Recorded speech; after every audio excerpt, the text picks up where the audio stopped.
train's late. I'm like, actually, they've all been on time. And then he was like, and is it drafty? I'm like, why are you asking these stereotypical questions about the UK? Although it is drafty in my room. It is. It's drafty. I mean, Not in here. No, it is a lovely campus. The campus is really pretty. it is, yeah, well, it's kind of embedded in the city, right? It's kind of Like part of the. part of like, Have you been here before? no, it's first time. And I've heard lots of very good things about this. Everyone loves Bristol. Everyone loves Every time you say something about Bristol, they're like, It's like, Bristol's oh, yeah. fantastic. Ah, Hello. good to have you here and good to you We arriving. were saying, Yeah. Hi Paula, how are you? hi, good to see you. How are you doing? I'm doing good. Doing good. And I was saying to Ruben, you're lucky with the weather. Yesterday we had some really stormy, I think tomorrow too. is it? Oh, I see. Yeah, it's been like that one day Today like was this, beautiful. the other day really stormy and wet. I was just in Southampton and they were Oh, wow. gossiping about Tarek.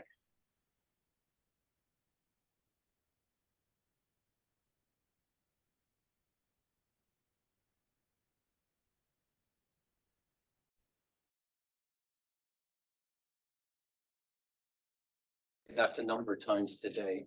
So yes, please help yourselves to any refreshments that you see. Welcome everybody online and of course you in person to this Normative Sociology workshop, which is hosted by my school, which we call SPACE, S-P-A-I-S, which I think stands for the School of Sociology and Politics and International Relations, International Studies, that's it, and also my research center, Center for the Study of Ethnicity and Citizenship. As you should know, this workshop is based on a special issue, or as they call it, a special collection of the journal Civic Sociology. The papers are available online. They have been published. The editor of the journal is Eric Liebeck, who isn't quite here with us at the moment, but unless that's him coming through the door. And wrapped. Hello. Yeah, just see if anyone accidentally went to the wrong room because we had the last one here and then we moved it up. So, but no, no. Okay. Anyway, Eric's not here yet, but of course, we hope he will be. And Eric is at the University of Manchester. I'll introduce him now so that if you see him later, you know who he is.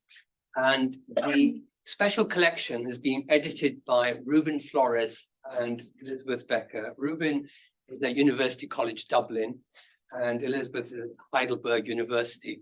And I'm just going to introduce people by giving them their institutional affiliation, because as you will have seen from the program, we're trying to pack in quite a lot and we have to make sure that we don't spend time on the wrong things.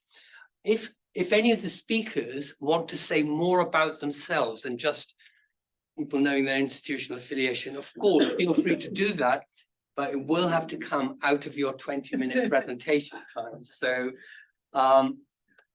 which in fact leads me to tell you what you may have noticed on the program is that we've got the format of every presentation is 20 minutes, immediately followed by 10 minutes discussion, Q&A. Afraid there isn't time for more than that.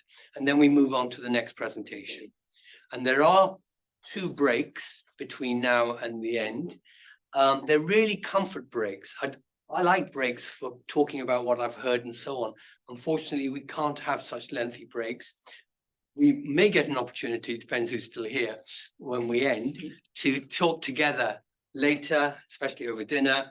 But when there is a comfort break, I'm afraid that's all you're going to get is 10 minutes. But as the refreshments are in the room, just help yourself at any time. You don't even have to wait for the break. Those of you who are new to this building, you might want to know where the toilets are. So if you go out of this room, the gents is on your right. Just a few yards down, you'll see it signed up. And the ladies is just slightly around the corner into the main open space, but you can't miss it. It's the first thing that'll hit you. So that's my introduction and welcome over. And I'm now going to ask the editors of the special collection, Elizabeth and Ruben, to introduce the rest of this event. Maybe, yeah, maybe one. Can they see it? Yeah, if you want to know where the camera is, Elizabeth's there. Oh, it's there. Okay. So, hi everyone. It's kind of interesting to be in a hybrid mode, but yeah, we're delighted to be here. Just a few words about the special collection. When we launched the call for papers that gave rise to the collection, we started with, the premise that normativity has always been there. The history of social science, social research, it's always been there, and yet it remains problematically marginal today in the discipline, at least in the English-speaking world. I think we could have conversations about what's going on in other contexts. So we wanted to respond to a growing chorus of voices who have been calling to bridge the gap between normative reflection and social science.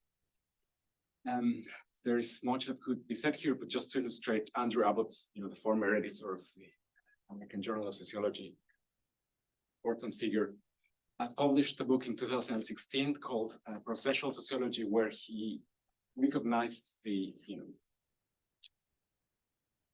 fact that social science is a normative endeavor, and he called for for a more skillful way of approaching normativity, social research, and for a normative branch of the discipline.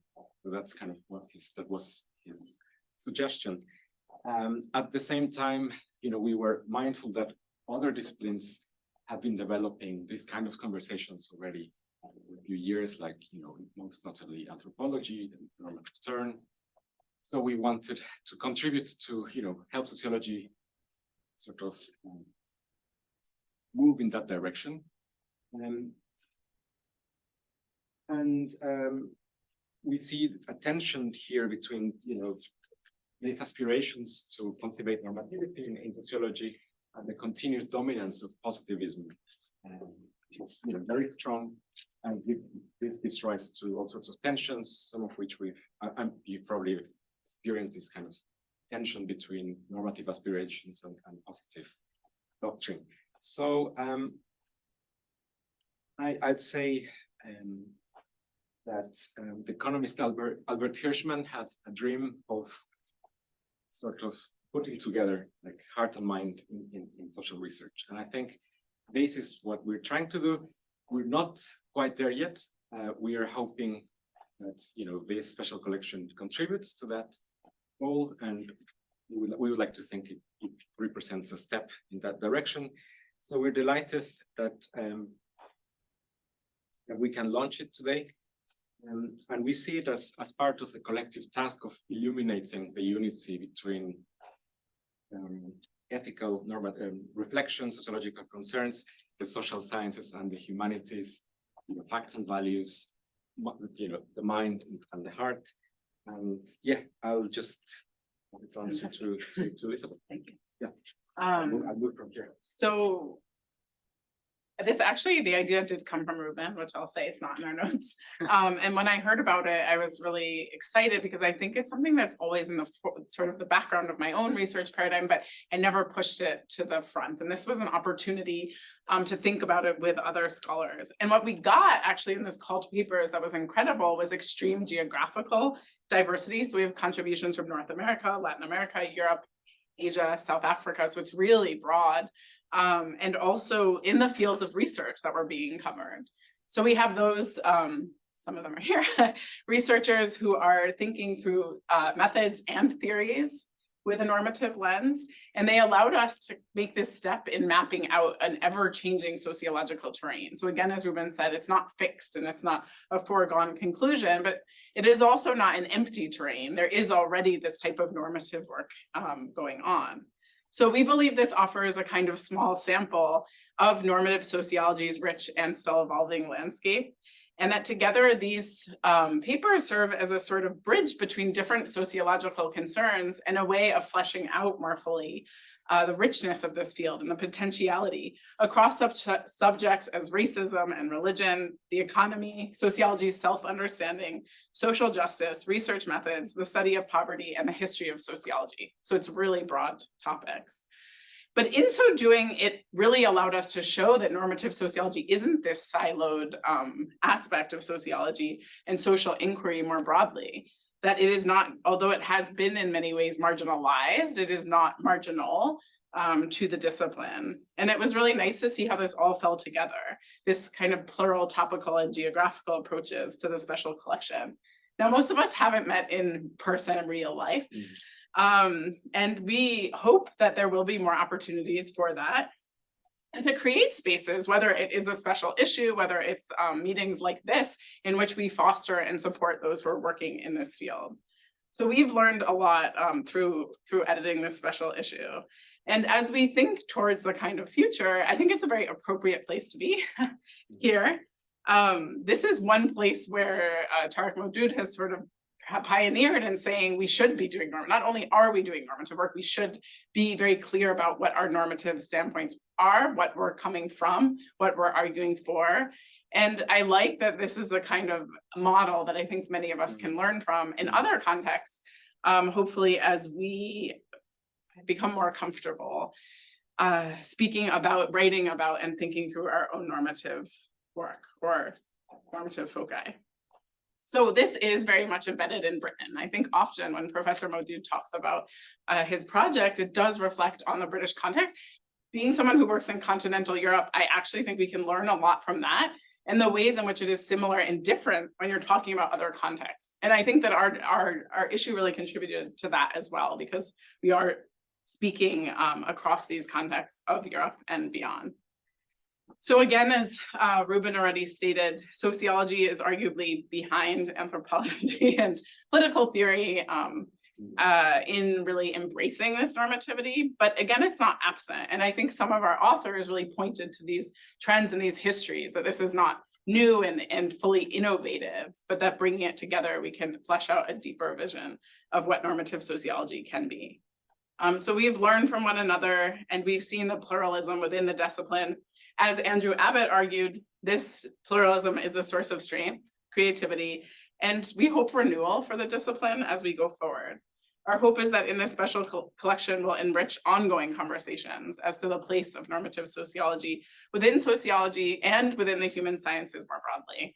And we hope not only that this will instigate continued conversations about normative sociology, but that these may also lead to communities of practice and community more broadly. So we want to say thank you to many people. Do you want to say the thank yous? Yeah, no, just, Or I can say the thank yous. no, just absolutely. I mean, first of all, to Eric, for Come into the camera space.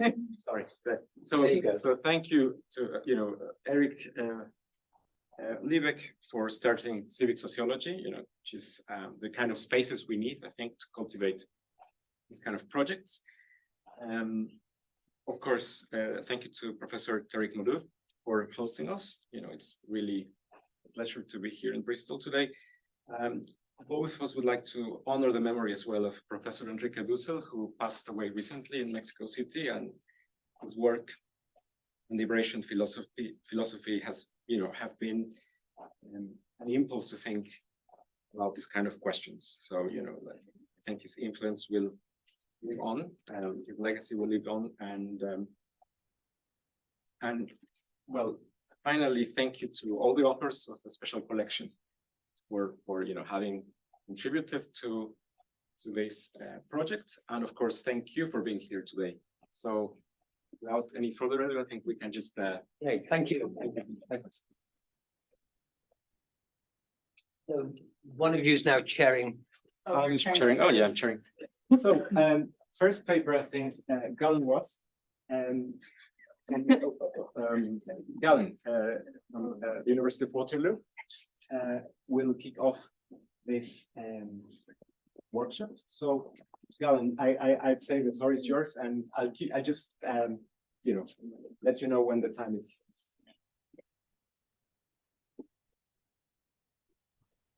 Great. Can you hear me then? Yes. Great, fantastic. So let me begin just by, seconding the thank yous. Thank you to Eric for starting this great and much needed journal. Thank you to Elizabeth and Ruben for editing this special collection, which, it's been great. And I think, again, much needed. And it's really exciting to sort of, be getting everyone together. Sorry, give me a sec. Now I'm looking at myself and no one else. So this is a very strange experience. All right. And then, of course, thank you to Tariq Madood for hosting this. I really, really wish I could be there in person. I had hoped that was going to be possible, but alas, it's not. So I'll, obviously have to, but, hopefully this is sort of one of many gatherings that we have. So I'm going to share my screen because I have a PowerPoint. Can everyone see that? All right, I got to figure out, people can see that? Okay, and I'm assuming in the people in person, in actually in Bristol. Yeah, we can see it. Okay, great. It's straight. I mean, I realize, I guess I can't get access to the room itself. I mean, the video in the room, I had seen people, but now I'm only able to see people online. In any case, it's fine. I'll just make do. All right. So.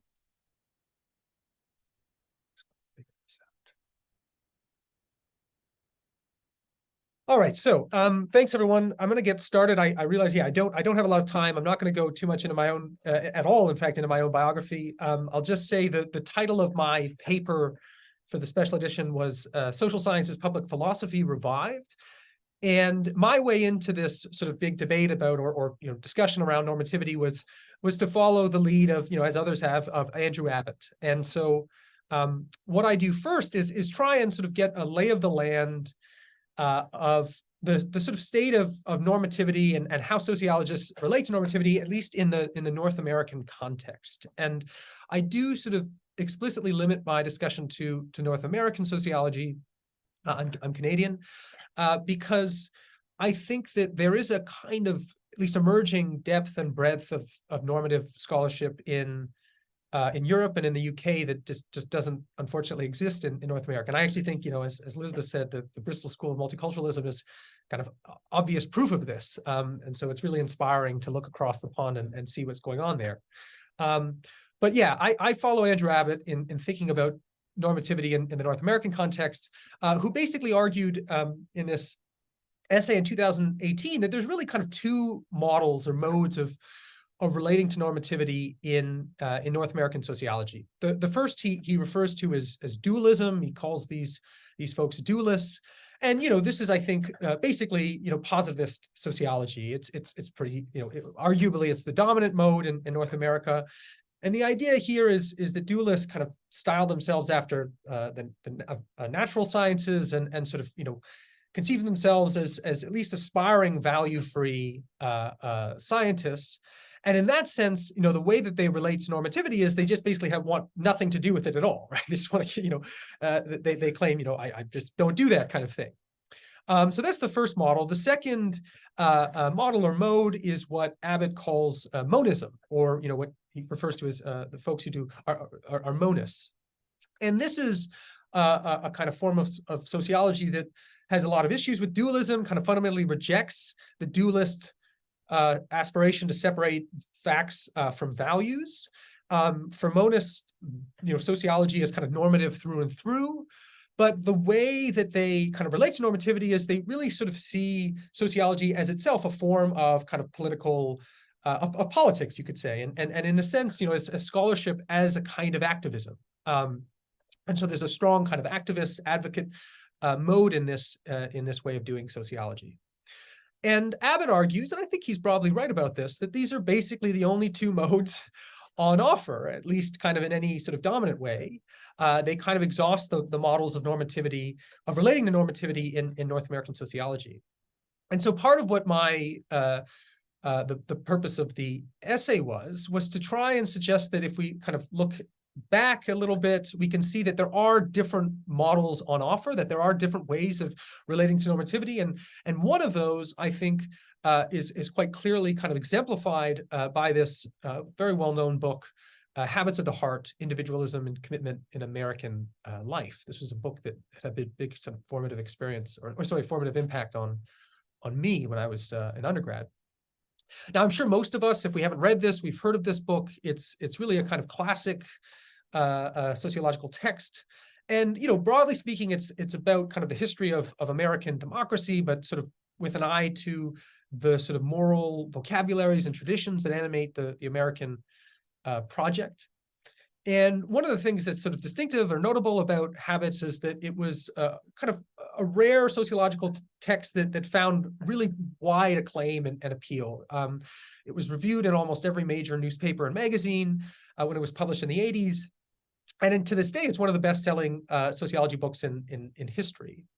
I actually think, there's a bunch of reasons for this, but one has to do with the kind of distinctive mode, and you could say normative mode of doing sociology that Habits exemplified. And in the kind of appendix to the book, tucked away at the end, they actually gave this a name. They referred to it as Social Science as Public Philosophy, which was sort of the title for what they saw themselves doing in this book. And I think it's a really interesting way of doing sociology, one that's really been inspiring to my own work. And they do describe this in various ways. One way they refer to it as a kind of older conception of social science. They trace it back to Tocqueville, but also Montesquieu, and even as far back as Aristotle, seeing this as a way of doing social inquiry, which really sort of dissolves the kind of 19th century distinction between social science and philosophy that we all kind of take for granted, right? It just doesn't work according to that set of distinctions. And so, there, as I said, there is this kind of appendix that tries to, describe what exactly social science as public philosophy or SSPP is, but it lacks, I think, a kind of systematic character. And so part of the goal of the essay is to try and systematically delineate what exactly SSPP consists of, right? What is this thing? If you want to do SSPP, well, what exactly do you need to do? And so I try and suggest that social sciences public philosophy basically consists of sort of 5 interrelated pillars. And this, I'm showing a kind of image here, which is a separate short article that Bella wrote on his own, where he tried to sort of explain what this was. But here again, I think it's very, very vague. It's a lot of highfalutin language and high-minded ideas, but nevertheless not a lot of kind of clear accounting of what exactly it would require or it consists of to do SSPP. So the 5 pillars, and I should say, I think that this isn't going to be totally foreign, especially to someone like Tariq. I think that there's going to be a lot of overlap here, which is, interesting and something to discuss. But basically, this is how I understand SSPP. So the first is that it's premised upon a kind of rejection of the dualist aspiration to separate facts from values, right? So that's kind of a non-starter from this perspective. And instead, it endorses what I'll call a kind of normative interpretivism. The second pillar is that SSPP sees sociological inquiry and interpretation as always in some sense grounded in particular ethical and philosophical traditions, and on this basis endorses or holds it as a kind of ideal that the sociologist should be transparent, explicit about the kinds of ethical and philosophical traditions that they espouse, and also willing to publicly defend them, right? To actually discuss and debate their virtues and vices. The fourth is that SSPP could be seen as a kind of critical form of sociology, and that it's open to critique, certainly, but it understands critique as in the way that, say, Michael Walzer understands critique, which is to say that it is ultimately deriving, it's an immanent form of social criticism, right? It draws from the ethical and philosophical traditions immanent in social life. And then lastly, social sciences public philosophy is fundamentally or profoundly committed to democracy, understood in a number of different substantive ways. So I want to, just in the time that I have left, try and unpack each of these pillars. So as I said, kind of a fundamental foundation upon which social sciences public philosophy arises is this strong rejection of dualism. And in this sense, it shares like a skepticism, the skepticism of monists, right, towards dualism. But so in Habits of the Heart, Robert Bellah and his co-authors, they talk about the unfortunate rise of what they call professional sociology in the 20th century. And here I think what they're talking about is really kind of dualist sociology, a form of sociology that styles itself after the natural sciences, right? That really sort of tries to sort of raise its legitimacy by becoming a hard science. Now, one reason or a couple of reasons why they lament this is they see it first as kind of really leading to a very narrowing or winnowing of sociological ambitions, right? So that as we've moved more and more towards this kind of professionalized way of doing sociology, we basically only study and ask questions that can be in some sense measured or quantified, right? So anything that can't be easily or clearly kind of measured or quantified is just sort of off the table. And I think, on some level, you can kind of see this if you read ASR or AJS regularly, you can see how this is taking place, right? So there's a kind of more and more emphasis on sort of statistical modeling techniques and so on, and less interest in sort of thinking about bigger questions that maybe don't have easy quantifiable answers. Tied to this process of rise of professional sociology has also been a kind of growing disciplinary specialization and siloing, right? Where sociologists increasingly kind of live in their own subfields and delimit their inquiries based on the kind of boundaries that their field or their discipline sets, rather than, say, allowing the particular subject or topic of inquiry to determine, where they're going to go in order to sort of, figure out what they need to, or find out what they need to know. So there's this kind of, for Bellah and co-authors, this, I think, sad consequences for the sort of sociological vocation and what sociology amounts to. But they also think, and here again, they sort of share this with monists, they think that the sort of dualist aspiration to separate facts from values is just basically misconceived, right? That sociological interpretation is always in some sense value laden, and so there is no way that we can really separate these two things. I think what you find then for Bellah and co-authors is a kind of normative interpretivism. It's interpretivist in the sense that it sees humans, and this, in this way it follows, you could say Weber, but also people like Geertz, that it sees humans as fundamentally meaning-making animals, right? We inhabit webs of significance, as Geertz would say.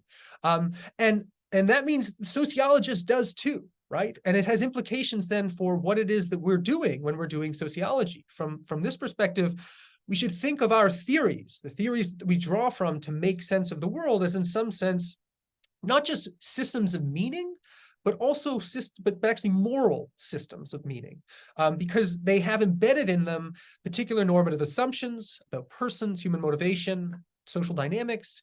And it's us as sociologists, we take these kind of moral systems of meaning and we apply those to make sense of the moral lives of those we study. And it's for this reason that Bellah and his co-authors see sociology as always, in some sense or to some degree, both evaluative and analytical, or what we might say, normative and descriptive, right, simultaneously.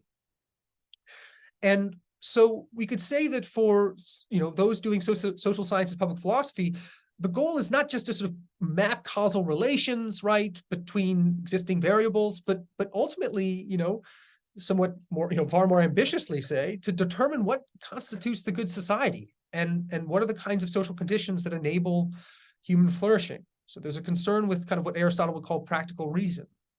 So in Bellah's Festschrift, his co-authors actually wrote this chapter where they were kind of elaborating on this idea of social science, public philosophy. And they write, scholars who follow this approach do not define their task simply in terms of solving theoretical puzzles or fashioning new tools for more efficient scientific investigation.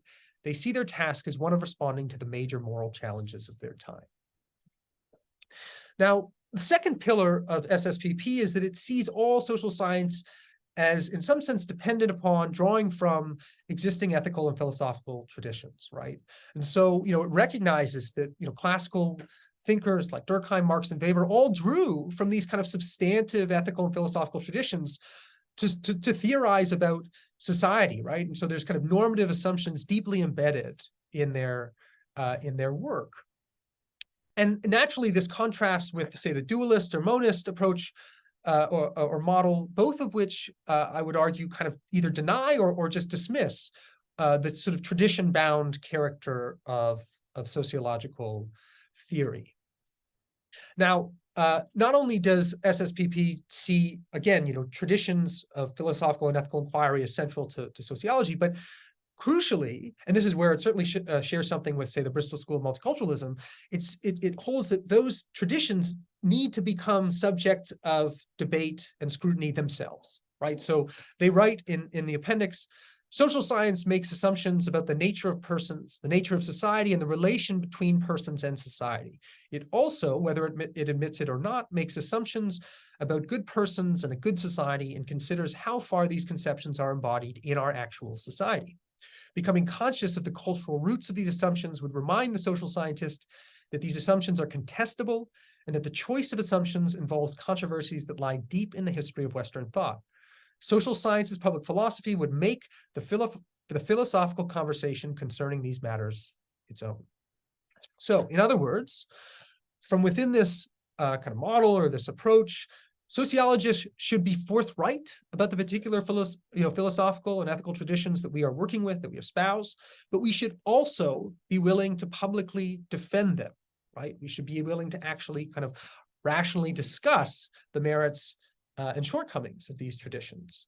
And I probably don't need to say that this is extremely rare, at least in the North American context, right? So as we've seen, dualists basically deny any kind of, drawing from existing ethical or philosophical traditions, whereas in the case of monists, there might be some recognition, but I would argue that one thing that they do is they kind of universalize or naturalize their own normative tradition, which is to say that they kind of understand it as self-evident and therefore implicitly deny that often there are, multiple plural traditions with different understandings of kind of normative ideals, right? So just to give an example, I think often talk in American sociology about concepts like equality or social justice are just seen to be self-evident, as though they themselves, right, don't require any kind of interpretation.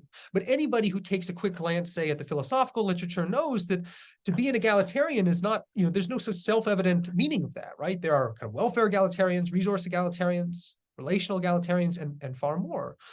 And so, we need to think about how different traditions understand this normative ideal. Now, obviously, I am not suggesting that we shouldn't be concerned with equality, by no means. This is really just about getting all of us to be open to discussing, to being forthright about the particular traditions that we espouse, right? How it is that we understand these ideals. And part of the reason that we should do this, says this model, is that, for one, it helps us, all of us, to recognize the kind of pluralist character of the sociological tradition, which is to say the way in which there are, whether we want to recognize it or not, there are kind of plural conceptions of the good in our society and in our sociological tradition, which are always kind of clashing up against one another.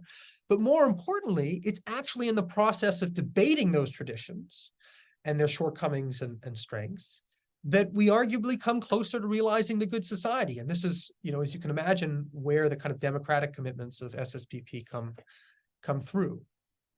So the fourth pillar I've said is about, social critique is very much central, I think, to SSPP. It sees, and so in this sense, you could call it a kind of critical form of sociology, but it understands critique in a particular kind of way. It sees the sort of, the act of critiquing is basically a kind of interpretive act which seeks to interpret traditions, ethical, political, moral, and so on, traditions that are in some sense immanent already in society, and articulating those as kind of powerfully as possible. In that sense, you could say that SSPP offers a different kind of conception of the sort of positionality of the critic, right? So rather than a position of, say, hostile detachment, which I think is sort of characteristic of the sort of postmodern deconstructor, right? It holds rather, a kind of a position of mutual identification, right? Whereby there's a sort of recognition that the critic in some sense shares something important with those or those whom they are criticizing. I think it's a nice contrast with what Nina Eliasov refers to as the politics of denunciation, which I think is pretty typical of a monist critique. And so another way of kind of thinking about this is that to be an effective critic on this view is to not present yourself as a quote unquote enemy. These are sort of Michael Walzer's terms, but rather as a friend, but a friend in a particular sense, right? That is a person who shares the underlying commitments of the community or group they're criticizing, but who wants to see those commitments, those ideals realized in full. The way that Bella and co-authors describe this is bringing the traditions, ideals, and aspiration of society into juxtaposition with its present reality. It holds up a mirror to society, right? This is a kind of immanent critique, what we would call in philosophy. So what we get, I think, with SSPP is a different kind of type or model of what it means to be a sociologist. So rather than styling yourself after a scientist or activist, the SSPP sociologist is a kind of educator, right? And this goes back to Bella's work on Durkheim, right? He was very inspired by Durkheim, and he saw, one of the kind of moral dimensions of Durkheim's work as being, so this is him writing in a preface to his edited volume on Durkheim. Bella writes, "It's our function to help our contemporaries know themselves and their ideas and in their feelings far more than to govern them." Right? The last pillar, as I've said, is SSPP is committed to democracy, and in the following ways. So the first is that it sees the act of public conversation and contestation, right? Contesting different traditions, interpretations about social life as a good in itself, right? That this is an important thing that we should just be doing. It's a good in itself to be talking about, discussing, debating, what is the nature of the good society. Moreover, at least as I understand SSPP in the kind of abstract, I would say that, in concrete form, it's going to take a particular kind of normative position, right or left, but at least in the abstract, it isn't inherently left or right wing, because it doesn't rule out particular ethical or philosophical traditions a priori, except those that, seek to shut down or end the public conversation, right? Those that say, we have all the answers, as it were, we don't need to keep talking, right? So it does rule those out. SSPP is democratic in that it does not assume, like, say, the critical Bourdieusian sociologist, that we as sociologists are epistemically privileged, right? That we have some kind of insight into the world that all of our fellows, non-sociologist fellows, naturally lack, right? And in other words, whatever it is that we say about them, we have to also apply to ourselves, right? Moreover, SSPP places faith fundamentally in democratic deliberation and, of course, contestation, right? It's not just all about sort of like talking, happily. There's going to be conflict, there's going to be contestation, but we put faith in that rather than, say, technocratic imposition, which I think, implies or presupposes a certain kind of epistemic privilege. And then lastly, but no less importantly, SSPP is democratic in style. I think that one of the reasons that Habits, struck the chord that it did had in part, to do with the style that it's written in. It's written in a way that, treats its readers as equals, as kind of fellow members in a project, a moral and political project of, strengthening democracy. And I think that's a style that is importantly democratic. And I think that matters, right? How we do things can matter as much as what exactly we say in doing them. So I don't know whether that was over 20 minutes, but I will leave it at that. And I thank you very much. I look forward to questions. Thanks. Thank you, Galen. So we have now 10 minutes for questions. Anyone who would like to start?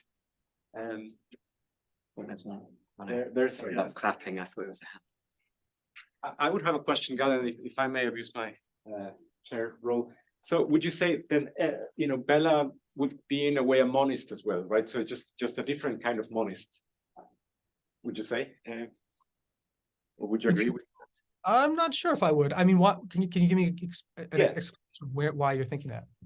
Well, in the sense that he doesn't see a distinction, a difference between facts and, he wouldn't say there is the world of facts and the worlds of values, right? He's arguing for a unity between those two realms. Oh yeah, I see what you're saying. So he certainly shares that a skepticism of the monist desire to separate set facts from values. But monism, at least as Abbott and I understand it, is more than just that, right? It also has to do, in a sense, I would argue, with like a monist conception of value, which is to say that there is like only one right conception, and so we don't need to engage in democratic deliberation about the good, right?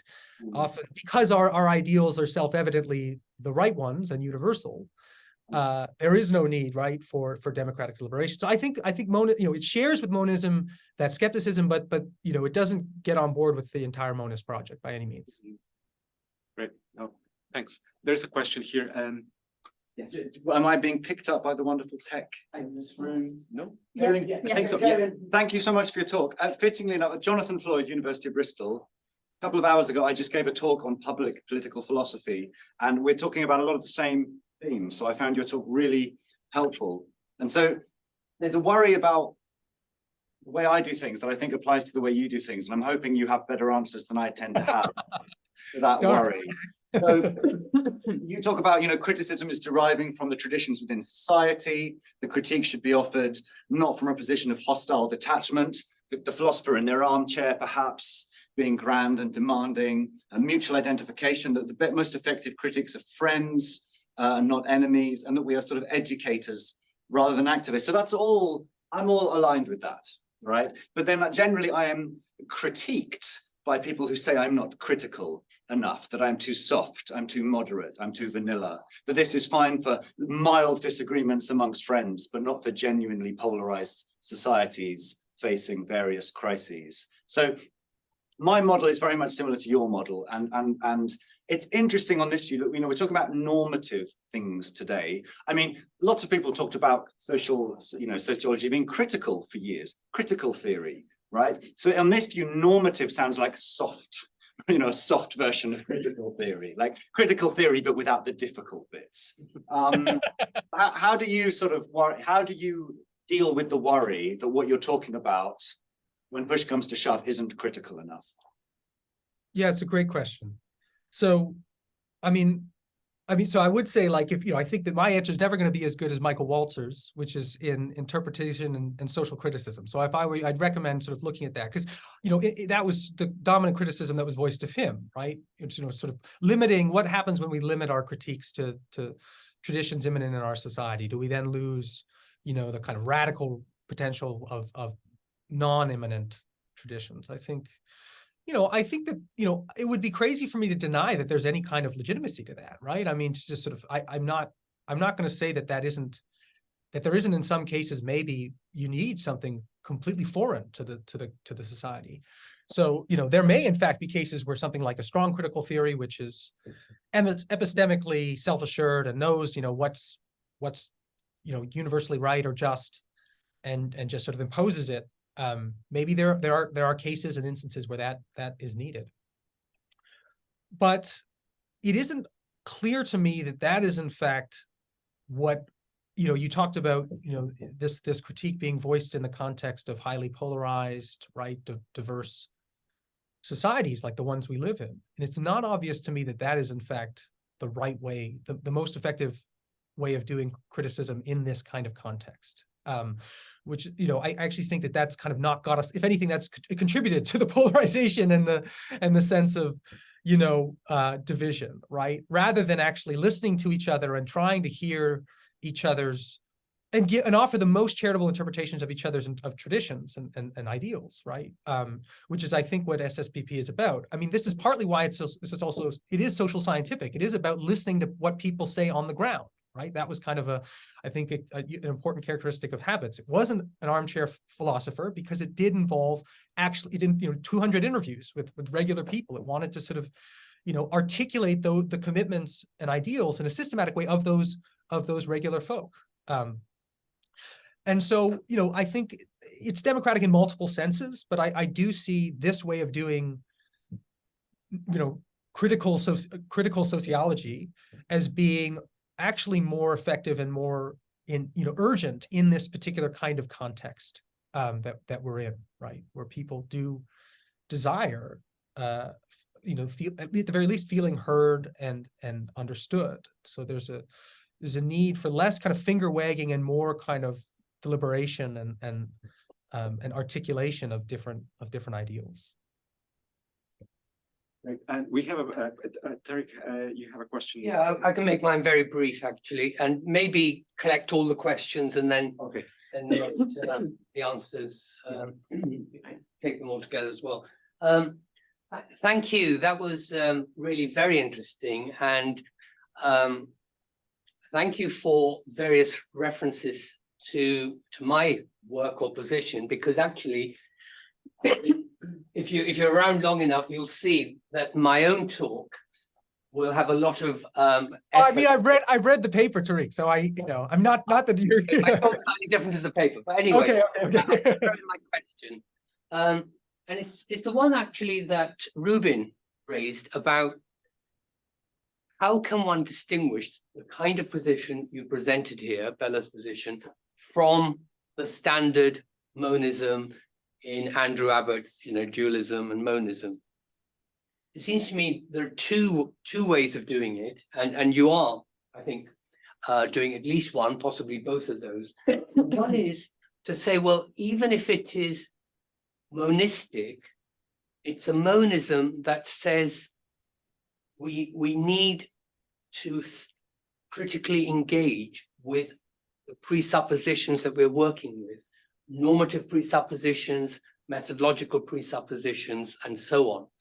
And that would make it different from the scholar activist position, which tends to take it for granted that we know who the good guys are, we know who the bad guys are, and so on. So that's one way. And then the other is, and I would favor this myself, is actually to try and distinguish it from too strict a monism by also having an account of what is the difference between what one might call theoretical inquiry, and of course, theoretical inquiry takes different forms, and practical life, various parts of sectors of society, as well as, politics and government and law and so on, but not offer an account of this intellectual and social plurality in such a way that we end up creating silos, or show how they connect with each other and connect through the kind of sociological approach that you've described. And as I really like the suggestion of collecting all the questions. So Elizabeth, So it was funny because I forgot your name already. Jonathan. The worst. Jonathan. What Jonathan said, I was writing down really quickly a lot of, and that's why I was taking photographs, because I'm talking tomorrow to Jewish and Muslim students in New York. I've been asked by schools, this is a long story, I won't tell you that. But basically, I thought a lot of this would be really effective for a way to have people speak to one another in this kind of grounded way. I actually am convinced, I think you answered this part a bit, that not sort of alienating one another and not trying to kind of override or undermine other people's positions, but rather say we are identifying with one another, but we have different positions on this might be a more effective way to speak to one another. So it was funny because I almost listened to it in the opposite way, where I thought this sort of, as you called it, softer approach maybe has a different potential, because I share that sentiment. Anyway, that is it is related to what I'm going to ask. And what I'm going to ask is whether it's not just about the method and habits of the heart. I think you explained it really well, but not just the method and how we do sociology, but what we do with sociology. So I guess I would love to hear what you mean in terms of educators and not activists. And what does it mean to be an educator? And what does it mean to be a sociologist? I mean, are you calling, without saying that, are you calling for a kind of public sociology position that goes beyond teaching in the university? Or are you talking about kind of being more present as a teacher in a university or college setting and thinking more actively about how you educate, or both of those? and we have two questions via Zoom.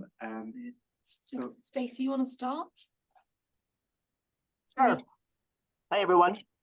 So just speaking from the American experience right now, facts and truth have become irrelevant in terms of many people's decision-making. And I thought it was interesting you talked about responding to the major moral challenges of our time, because people who have done that throughout history are typically ostracized, executed, imprisoned, or whatever. So is there anything in your research around safety for the sociologists? Like, how do you, like you said, how do you respond or challenge these types of things without sacrificing yourself and your own personal safety? And Simon Thompson? Hi, hello. Yes, thanks for that talk, Alan. I just wanted to pick up on your several references to Michael Walzer and this notion of imminent social criticism. I mean, his position in spheres of justice was criticised for being a point of neo-relativism. So he talked notoriously about the possibility of a just caste society. But just a few years later, in the, I think, next book he wrote, he talked about the existence of a minimal universal morality, because I think clearly he himself wasn't comfortable with the relativist direction in which spheres of justice was going. So I suppose my question is, can criticism be purely immanent? So let's say you're an egalitarian in the US, and you're committed to political intervention in that context. Let's also say that there's no egalitarian resources in American political culture, as is not the case. So let's just suppose that's the case. What do? Do you try to work with what you got, which isn't egalitarian? Do you take your egalitarianism from somewhere else, in which case you violate your commitment to purely immanent criticism? It's an undergraduate level criticism, but I think it's one worth thinking about. Yeah. Is that all the questions? Yeah, it is. Yes. Yeah, great. Thank you so much. And I'm obviously conscious of time. I don't want to take my next presenter's time, but really fantastic questions, everyone. So Tariq, I mean, so, you gave two different ways that you can reject the sort of, or you could distinguish yourself from the sort of monism of Abbott.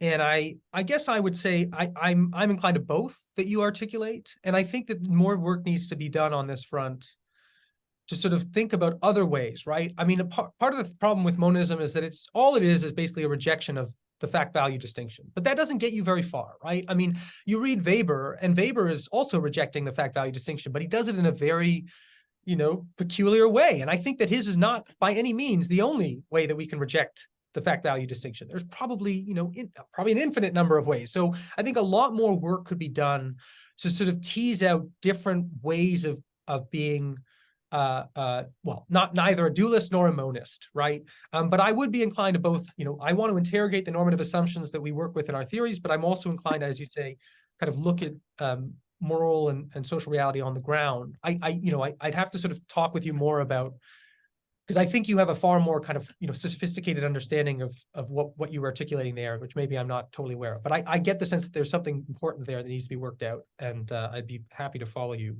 down that road.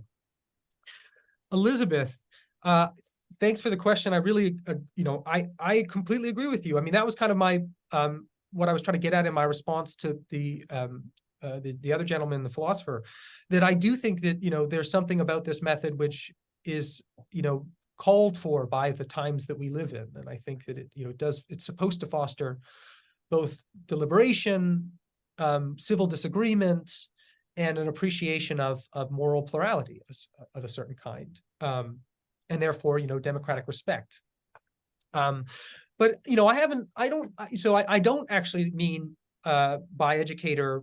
I'm not suggesting that we need to sort of change what we do outside of our writing. I mean, although I do have ideas about that, that isn't sort of what the sort of concept was supposed to get at. It's more about thinking about what we're doing in the process of writing our work or writing our research, right? Like, what kind of type, as it were, what model do we have in our heads when we are writing our monographs or our articles, right? Are we styling ourselves after scientists? Are we styling ourselves after activists, right? Or just impose change? Or are we in some sense styling ourselves after educators, by which I think Bella and I think I would mean something like, trying to bring to light the ideals, traditions that our research participants already espouse, but actually bring kind of clarity to them. And if we are, engaged in a kind of moral project, to try and get them to see what the consequences or implications of those ideals are, right? To see, show the different ways that we are and are not living up to those ideals. That's what I think of as the educator role. but I'm sure there's a lot more to be said about that. Stacy's point about safety, I mean, that's a really difficult question for me to answer. I think it also, of course, depends on the particular content of one's normative position, right? How much you are pushing against the boundaries of acceptable, opinion. And so it's difficult. I honestly don't have a good answer to that question. I wish I did, but I think it's just a sort of lived reality of anyone who's trying to push for social change of any kind, really. And then I think the last question, Simon, raising, I think, yeah, this very, very, it's a longstanding argument against Walzer's imminent form of social criticism, right? It seems to be relativist, right? You gave that famous example of the caste society, right? What do you do with the caste society if everybody seems totally on board with it, right? Do you just sort of accept it? I mean, I would say actually, even in his first articulation of this, he suggested that, like, well, you'd kind of want to keep probing. Like, is it really the case that everybody is on board with this, right? That, like, those at the bottom of the caste hierarchy are completely on board? I think at the very least, you should be very skeptical of that. At least that was, I think, Walzer's sense. And, I think in talking about later this idea of a minimum morality, you could see that as endorsing some kind of universalist conception of morality. And maybe that's what he was moving to, but you could, but you could also say that, that there is a sense in which this too is a particular kind of cultural tradition. We now live in a globalized world where, certain kinds of sensibilities are felt. I mean, there's a question of whether that, in other words, like this minimum morality that Walzer was articulating, I wonder whether he would argue that you would still find that somewhere, even in the, the lowest rungs of the caste society, right? That it was there alive in some sense, maybe tied to what it means to be human, some kind of deep, I mean, I'm not sure. I'm not sure just how much, like, I think there's a sort of way of moderating cultural relativism or moral relativism in a way that sort of can get at both our, innate capacities for moral sensibility and moral, I think, feeling and commitment, and then also the, as it were, the supply side that culture gives us of particular traditions and modes of thinking systematically about moral life. So I think, somewhere in between those things, and where you sort of draw the line between relativism and non-relativism is not clear to me. But it's definitely a question worth thinking more about. I think that's all. Yeah, thanks so much, Galen. Now we'll give the floor. Mark, are you there? I am. Yeah, so the floor Thank you is so much. yours, Mark.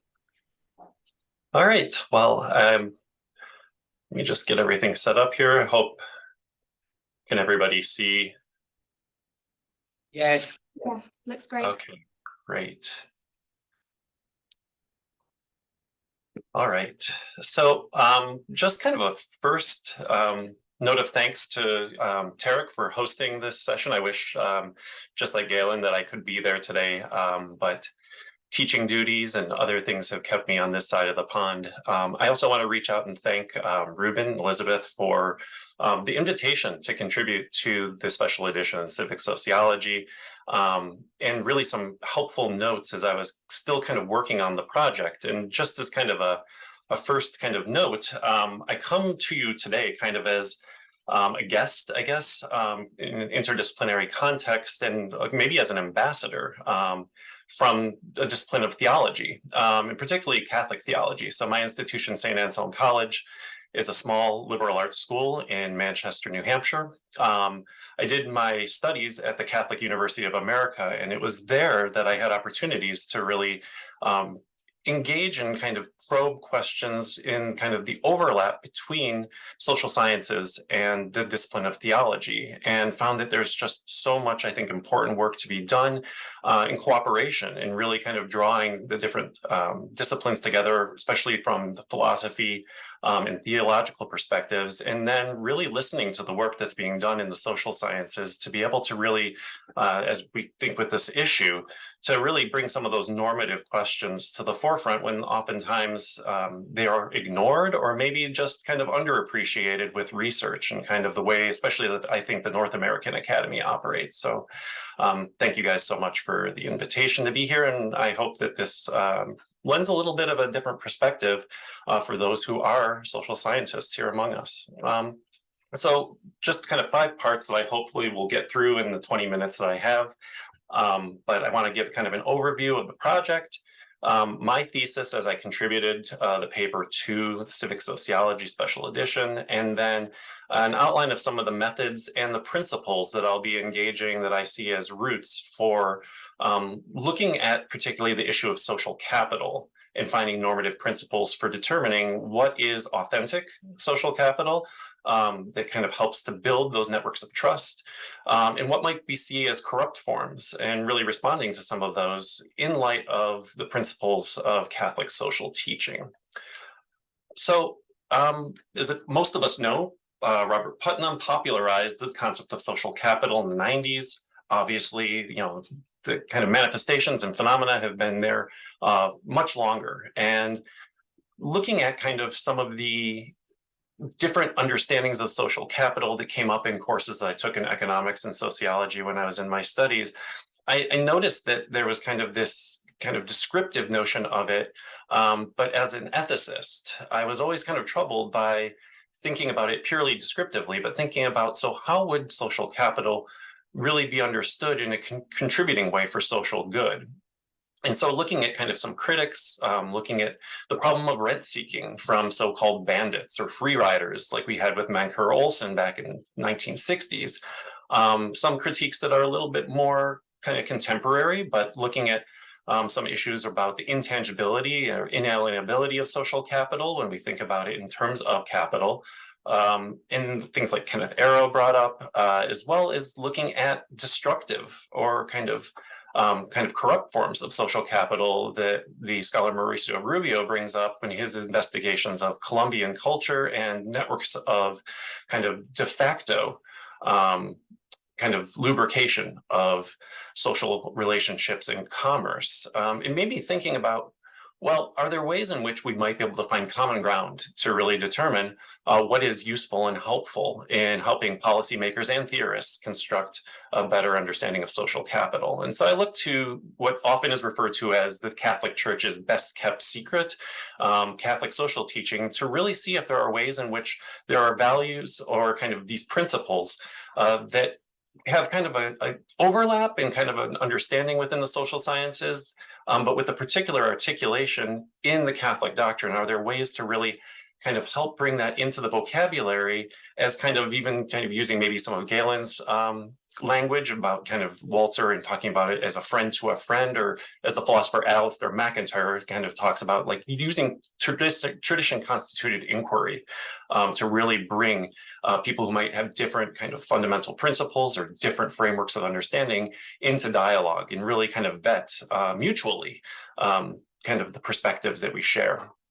And so I really wanted to kind of bring this to the forefront and suggest, you know, that Catholic social doctrine can provide candidates for normative principles to guide those working in social research and policy, especially with relation to social capital, and especially looking at work in development. And I see development, I'm part of the Human Development Capabilities Association. I really appreciate the framework and the interdisciplinarity of it. And development, I think, happens everywhere. So I think it's extraordinarily relevant, not just in international situations when we tend to think of it that way, but in our own communities that are always in development as well.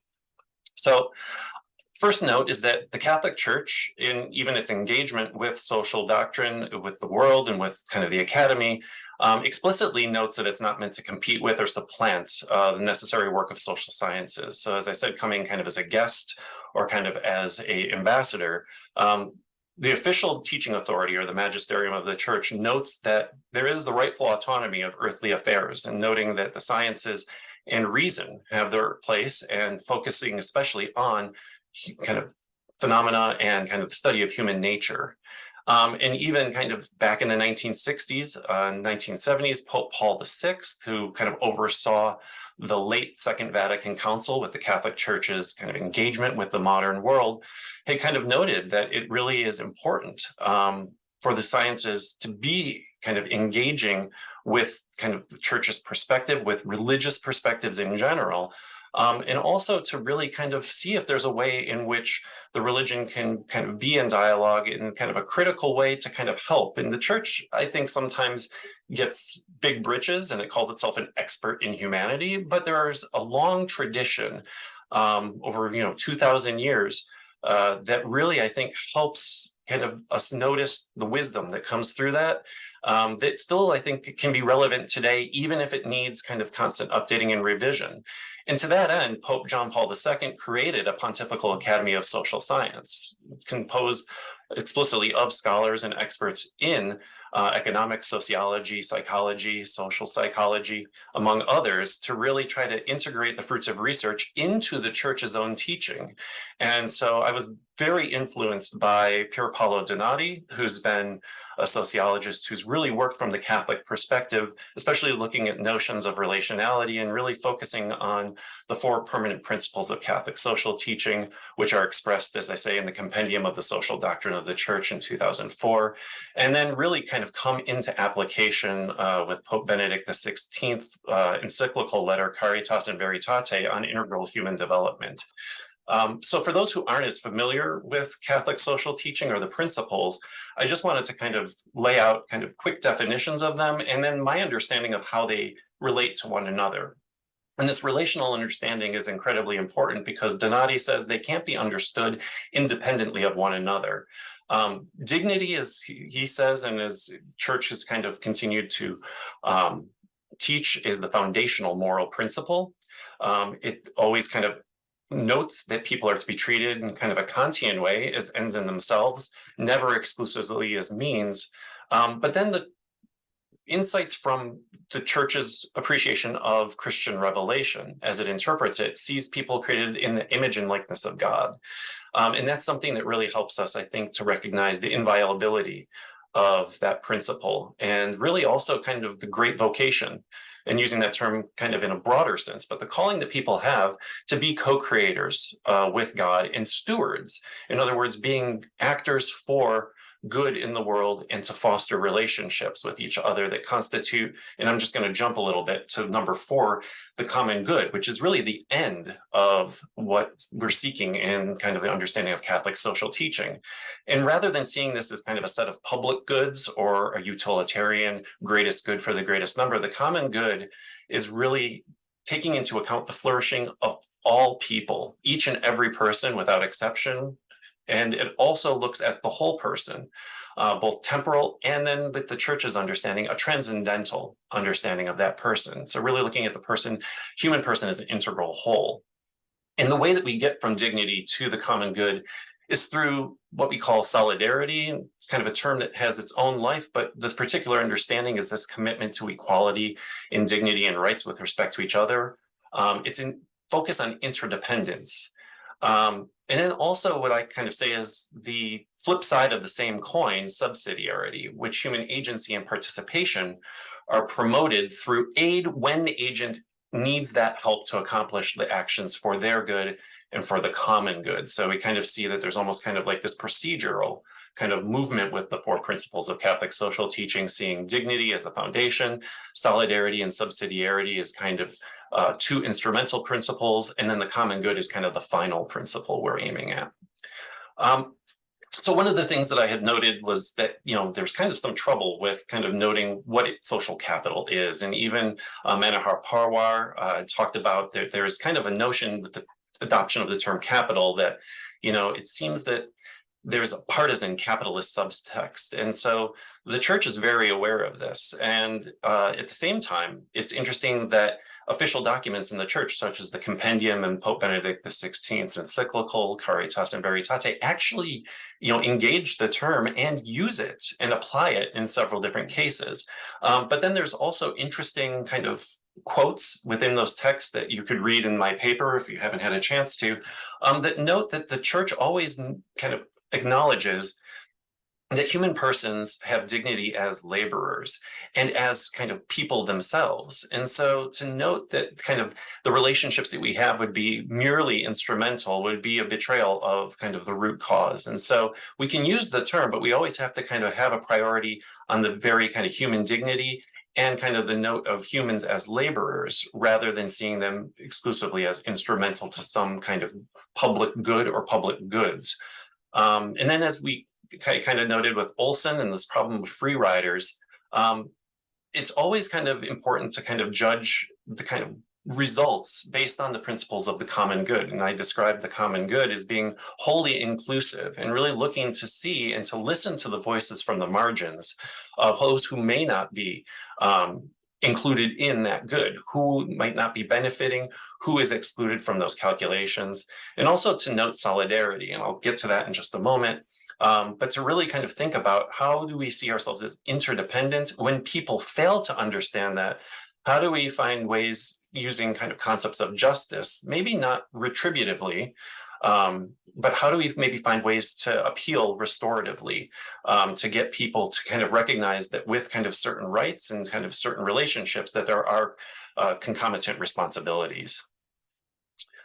So looking a little bit more at the common good, there's a theologian in the United States, David Hollenbach, who's written extensively on kind of this notion of common good that I've shared briefly. It kind of goes beyond concepts, as I said, of a greatest good for a greatest number, or of kind of a sense of public goods.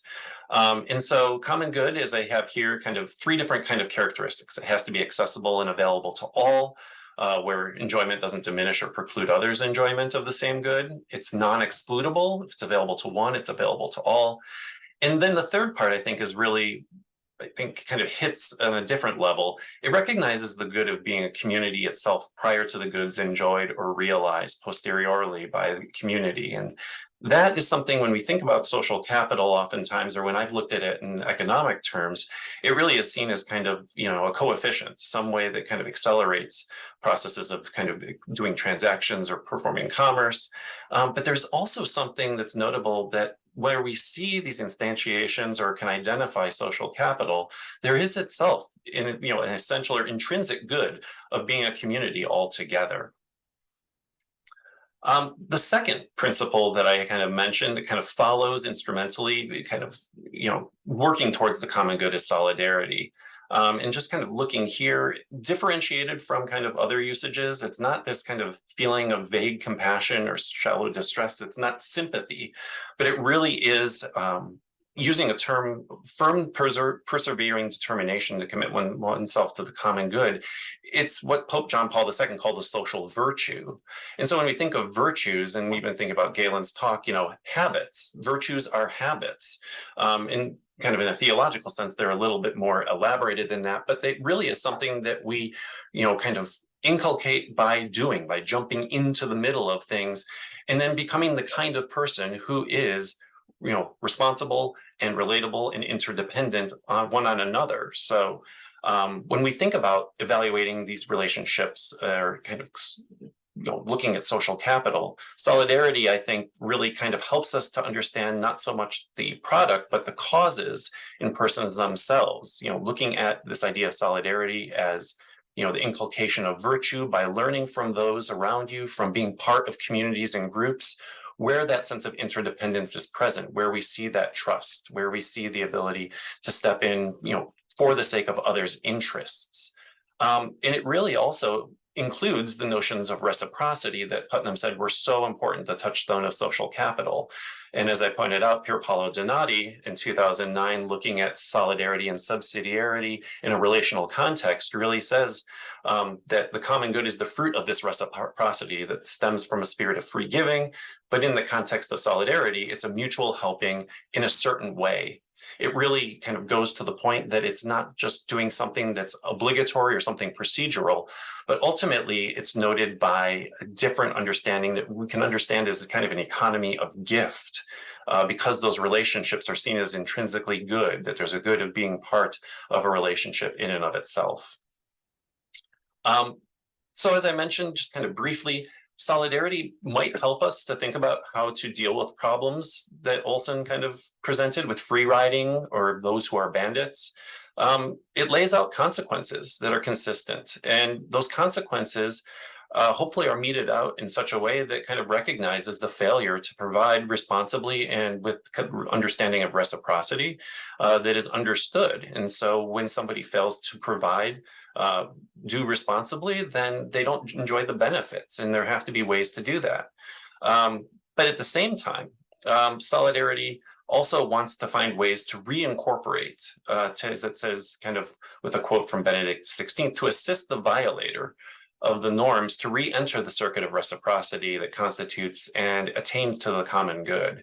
And so this social order of solidarity is not something, as I said, it's a habit, it's a virtue. It's not something that is attained and then it kind of sits in a kind of a static understanding. It's always dynamic and requires constant improvement, founded in truth, built on justice, enlivened by love. And I understand that those are more theological terms, and even two of, one of those is a understood as a moral virtue, love understood as a theological virtue. But I think that we have a sense of maybe analogs to that within sociological and social science research that can kind of help us to note the ways in which those values are often shared and articulated, though maybe in pluralistic ways, that those are values at the root of much human experience. And ultimately, and this is, I think, part of my interest in capabilities, it helps us to grow in freedom towards a more humane equilibrium. And that's, I think, one of those great kind of overlaps I see between the capabilities approach and also kind of looking at the way in which Catholic social teaching envisions human flourishing. Subsidiarity is kind of, as I said, the opposite side of the same coin, where solidarity kind of encourages people to be interdependent, in some ways to step in on behalf of others. Subsidiarity helps us to assist others to do things on their own, to be active participants. And I think that that's incredibly important because there's something that's dignified about participation. And so when we think about people as members of the community, if things are done exclusively for them, it diminishes kind of a sense of well-being. It can even create problems of free riding, or just kind of an assumption that, the kind of participation isn't necessary if the benefits can be had. But instead, kind of providing just enough aid for agents to be able to participate in their actions for their own good and for the common good can help them find a greater sense of their own personal dignity, can help increase the common good and kind of the product. And it also just kind of understands this idea of the good of being in and of itself, good of being together in and of itself. And it also does one interesting thing, is that it kind of helps prevent the creeping in of higher level authorities. Not to say that state and state authorities or higher level government authorities are bad, but it helps to kind of make sure that there's a proper distribution of power, and that really kind of attains to the levels that are most appropriate for its exercise. And you can see the quote by Donati, looking at this kind of autonomy of social organizations in contrast to a Leviathan state.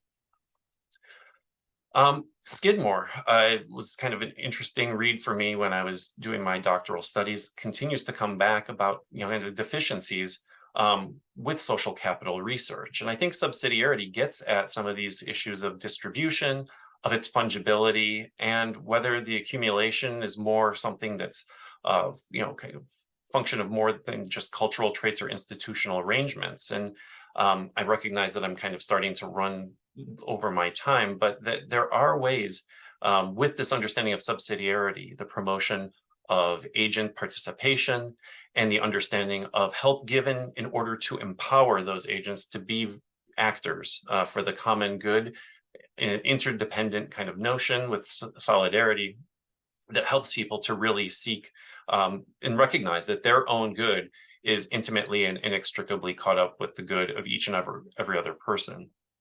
And that, especially if we kind of think about the ways in which this kind of comes through over time, that I think the Catholic Church's institutions and its kind of intellectual tradition can illustrate this to a point. And I'm just going to kind of caution that.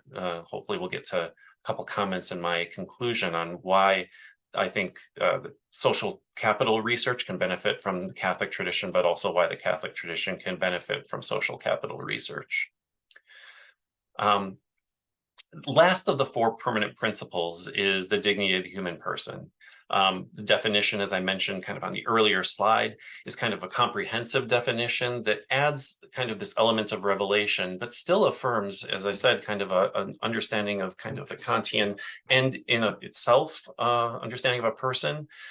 As I mentioned, one of the things that I think is beneficial is really kind of the directedness of what dignity endows people to do. It's not just an undirected freedom of choice, but a freedom and a facility for people to be actors and co-creators of that which is good. And the way in which we determine what is good, the church has its own kind of commitment to the kind of natural law, and certain interpretations of that may be more sympathetic to the interests in kind of public consensus and looking for things like overlapping consensus in a state of reflective equilibrium. Sometimes interpreters take a far more hard line, often grounded in interpretations of the revelation that I think are kind of not up to date.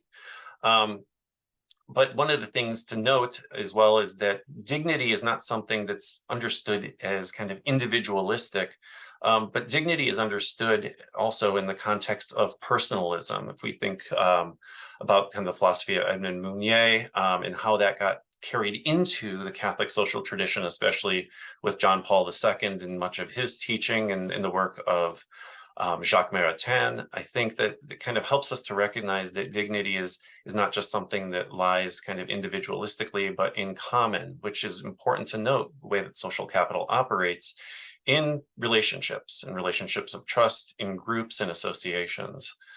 But we also have to be kind of careful, and I think this is where it kind of helps me to kind of enter the discussion into normativity, is that this kind of, Galen kind of points out, the positivism versus the, or descriptivism versus the normativity, and trying to think about how do we really, if we're going to use the term social capital, how do we do it in such a way that it really helps us to kind of frame and build better relationships among people, to build stronger communities, and to promote human flourishing. And this really, I think, kind of comes to kind of a reaffirmation, even though we had kind of a subsidiarity caution against the Leviathan state, that there is a place for higher level authorities to create what we call the activity of healthy public order. And really trying to kind of understand, and maybe this is some of the work to be done in social sciences with reflection and maybe comments from theology, but really to kind of think about what does that healthy public order look like? What does human flourishing consist in? And how do we do this in such a way that we can kind of affirm that there would be no genuine social capital if that capital is fundamentally exclusionary of any individual group, or even a failed government, as Rubio was pointing out in his research on Colombia. So just quickly to conclude, I wanted to kind of just, say that the contributions to, I think, what the church's understanding and kind of what it can lend to social capital theory and policy kind of research is that it's not just in its teaching, but also in its praxis that we can learn what that looks like in healthy ways. In organizations like Caritas Internationalis in the United States, that's Catholic Charities and the Catholic Relief Services, really try to bring people together in an understanding of solidarity within their own local communities, but also in a global context. And it continues to inspire people to really think about how they can participate and be agents, and also to kind of think about how they can aid others in the efforts for that same motion, in being kind of recognizing the dignity and working towards a wide and inclusive common good. People who are also pioneers in social capital, like James Coleman, noted that religion sometimes and religious organizations can be real good loci of social capital and kind of its growth. It kind of relies upon these networks of trust, shared norms and values, can be exclusionary, so we got to be careful about that. And the same thing with Stephen McMillan and kind of some of the social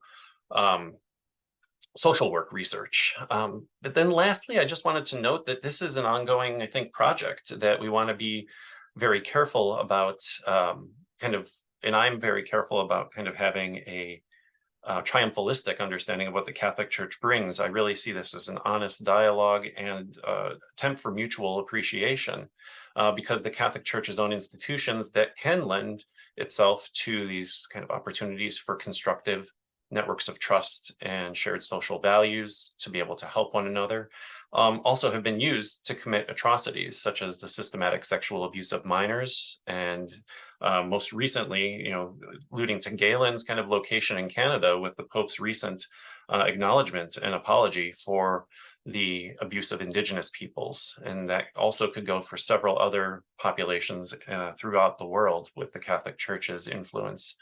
But I think that there's also hope, and the Catholic Church has an opportunity with its upcoming and ongoing Synod on Synodality to really listen within its own ranks and think about where there might be inauthentic understandings and articulations of social capital, and how we could use social capital research to re-envision kind of new ways of relating to one another, new institutions and new offices that really bring participation more broadly to laymen and women, and also to those who've been explicitly marginalized, at times those who've been colonized and exterminated in the global South, as well as LGBTQ plus people who also have a very important role to play, but have been often vilified and dehumanized within the church's own ranks.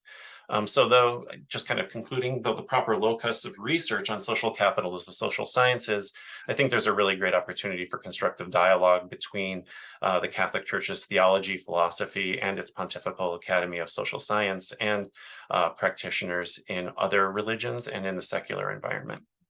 Thank you. Thank you, Mark. We have a bit of time for questions. No. So yeah, And you've got 5 minutes. 5 minutes for questions. Anyone would like to jump in? Yeah. So hi, I'm Tim at Bristol as well. I'm another philosopher. I'm really interested by this turn to accept more sort of philosophy, or in your case, theology, but I worry in this case you might have gone too far in a way. So if you think about the sort of initial questions of social capital, right? So it's like the one I know about is like explaining why Northern Italy does so much better than Southern Italy in various metrics. It's clearly possible that that's caused by what you would call kind of perverse or degraded social capital. So I agree with the initial speaker that we often have normative commitments, but it's still true that we can answer these kind of big social questions in ways which we don't kind of like. Maybe the explanation for Northern Italy's success is to do in part with kind of capitalist relations there, or they become more neoliberal, who knows? But I wouldn't want to close off that kind of avenue of study from the start. So even though I accept that normative commitments, I wonder if you're making them too thick in the kind of research you're proposing.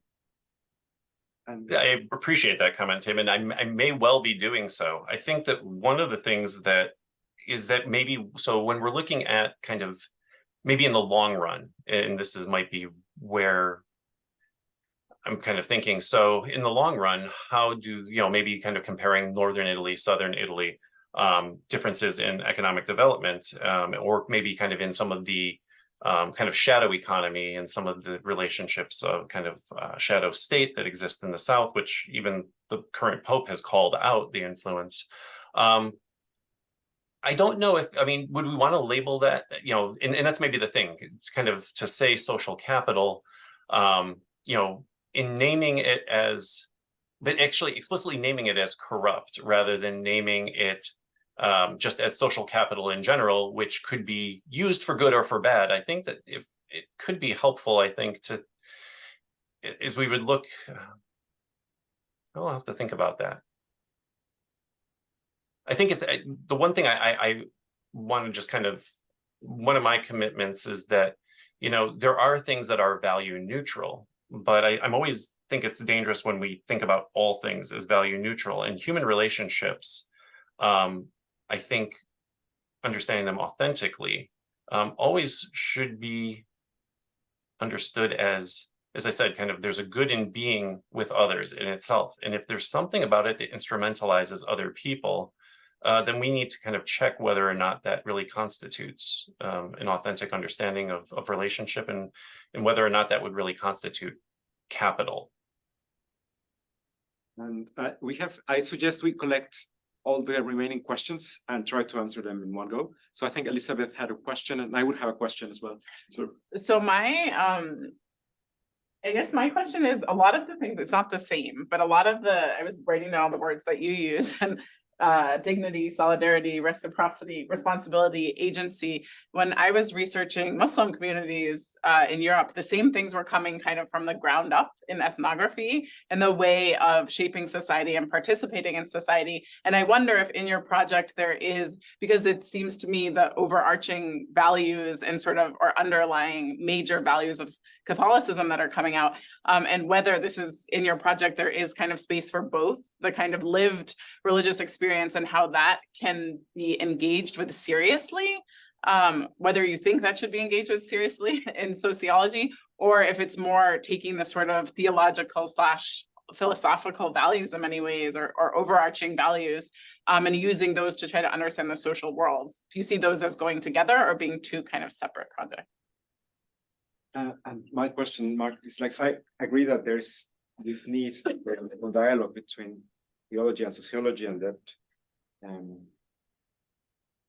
my question will be, would you know if there's anyone working on trying to, follow Bella's, like in the first paper, to try to create a mirror to the Catholic Church, like this kind of inner critique, this immanent critique, sorry, to, kind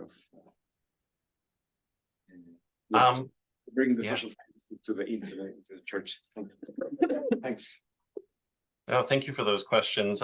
Just to Elizabeth's question, it's interesting with the work with the kind of looking at Islam. There's so much of kind of a deep shared tradition, especially looking all the way back even to the kind of movement in scholasticism, and so much of what Christianity and specifically kind of the Catholic theological tradition really benefited from the wisdom of the scholarship of people like Avicenna and Averroes, and that was kind of what prompted the rise of many European universities, was looking at great Islamic traditions and the universities that exist, many of them still today, around the Mediterranean basin and into Arabia.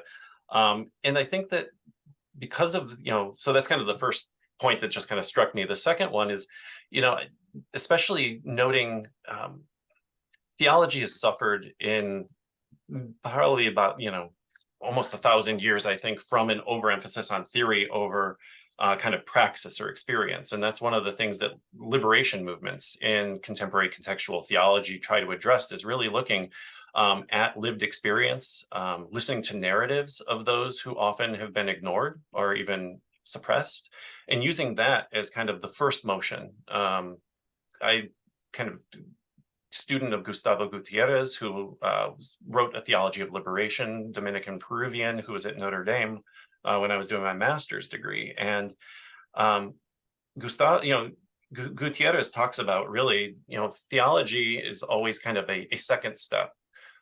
It's reflective of the experience or praxis of people. And so I think that it's important, and maybe one of the roles kind of with the kind of social sciences, to help kind of show what the material is, rather than kind of theology living in some sort of cloud or in the ivory tower alone, but really being with the people that we kind of purport to talk about, sometimes abstractly as opposed to concretely in their own experience.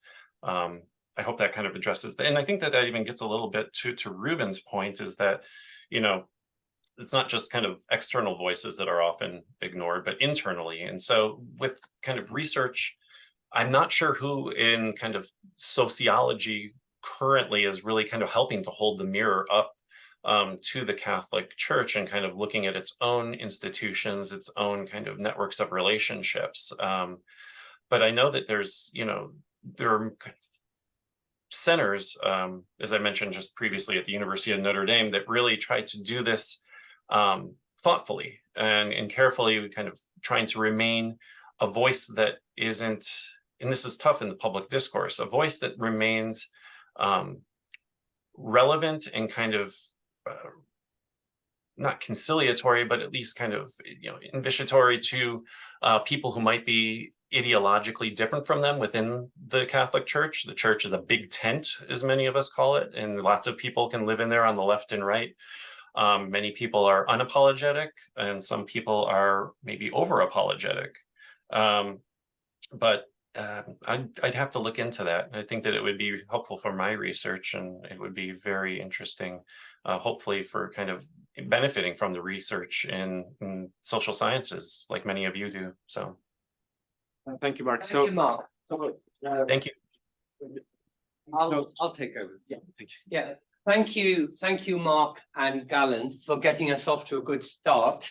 And you may have noticed that you were beneficiaries of the fact that the editor of Civil Society, Eric, wasn't here when we started. So, Eric, I'm afraid we've used up your time. You will get a chance to conclude this, the event with your reflections. But the first two speakers have benefited from the time that we saved in your absence. And for those of you who don't know, this is Eric Liebeck, and I introduced you in your absence. Thank you. We now have a very short comfort break, and we really must start again at 4:40. On which note, could all speakers online be quite careful about checking their chat functions? Because I'll be telling you when you've got five or so minutes, so it kind of helps us keep timing better. Thanks, everyone. Let's do exactly as Lauren tells us to do. Yeah.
So we're gonna get started. Yeah, it's beyond the boundary. Our next panel has 3 speakers. We will start with our resident scholar, Tarek Modood, and I would say without further ado, we all know who you are, so that you're from the University of Bristol, and the Center for Ethnicity and Citizenship, and yeah, take it away. Thank you very much, Elizabeth. We'll keep track Yes, of the I time. will get started because I know time will be of an issue. Why? Oh, Yeah, that's what I was using. Now they are good. sorry. I ought to say that this isn't actually a summary of my paper. I really hope you will read my paper if you haven't read it. But this is, if you like, an introduction to my paper. So it's to get you interested in wanting to read it, because I thought it was better. It was easier for me to do that in 15, 20 minutes than to try and do a summary of my paper. So I think most sociology today, in fact, social sciences generally, has these characteristics. We use different vocabularies and so on, but sociologists aspire to be engaged, public, activist, committed. When I say public, I mean, themselves as public sociologists and so on. And that means that they are based on and promote certain value or ethical or political positions. I would say the dominant ones center around class, gender, race, and multiculturalism. And this is what I mean by normative sociology. Sociology that's centered around certain kinds of values like these. And my paper is really for people who share that view. And of course, not all sociologists hold this view, we know that as well. Though I think today the majority are like this. And it's for people who probably don't self-describe as normative, they're more likely to self-describe as critical. So let's go to that. Yes. Well, what does critical mean? Here I suggest three possible meanings. Socrates, you know, in the Agora, he would ask people to talk to him and he'd say, do you know what duty is? Do you know what virtue is? Because I don't, tell me. And then we all know he used to rip them to shreds. He was very critical. But the thing about Socrates was that he was as critical about himself as he was about his interlocutors. And that's one meaning of critical. Question everything. Another meaning of critical, I think, derives from another philosopher, Kant, who argued that we need to question experience. Experience isn't just given, or what we might call common sense, because we always approach it with concepts.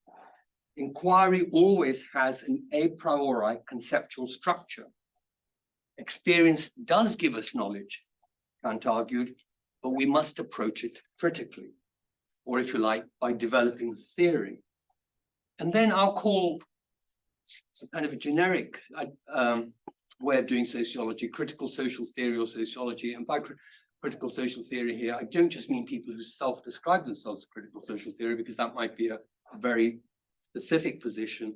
I mean more a genre, which I think does follow the Kantian tradition, but it adds to it. What I've got here is society sucks, sorry. That is to say that there is something problematic about society, and that is at the core of sociology and sociological engagement with society. So let's take that a bit further. So with those three meanings, I think sociology tends to work with 2 and 3. And its strength is to problematize society and query the methods of others.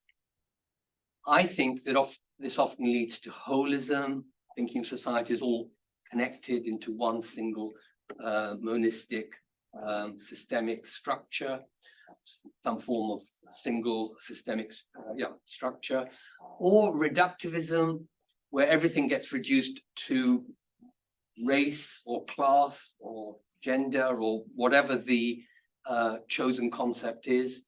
And I think it leads to a certain kind of epistemological arrogance, where the sociologist or social theorist is standing at some different epistemological plane to the people who are being criticized, i.e. society. And it loses, therefore, also plural perspectives and complexity. And so I think one of the things we really do lose is what I've highlighted then in the yellow, namely self-questioning and criticism. And for that reason, I prefer then meaning number 1 of critical, namely the Socratic meaning. So we do need to check that we're not trapped in the concepts of others, and I think Socrates was very self-reflective like that. But bearing in mind, in ways that sometimes Socrates himself didn't, that we cannot question everything at the same time, as then there'd be no empirical research, you know, or any constructive contribution to public debate, because we must always stand on some platform of concepts in order to discuss some other concepts or to do any research. To engage with other concepts, you always have to begin with some concept yourself. I mean, that in itself was the Kantian point. And then just at the bottom, I acknowledge that there is a new focus in sociology over the last decade or two on experience, or the micro level. And this includes bringing in the voices and the experience of people who are marginalized, the voiceless. But all I'd say about that is, of course, yes, and I think I belong to to that current myself, but not uncritically, or, and this is equally important, by abandoning the micro. I personally feel in British sociology over the last few decades, we've moved too far away from the macro or the power of ideas towards the micro and to subjectivities and individuals' experiences and relationships. And when I say the power of ideas, I mean including engagement with those ideas. So not just the power of certain ideas in society, how they shape society or have certain kinds of movements and so on, but also engaging with those ideas.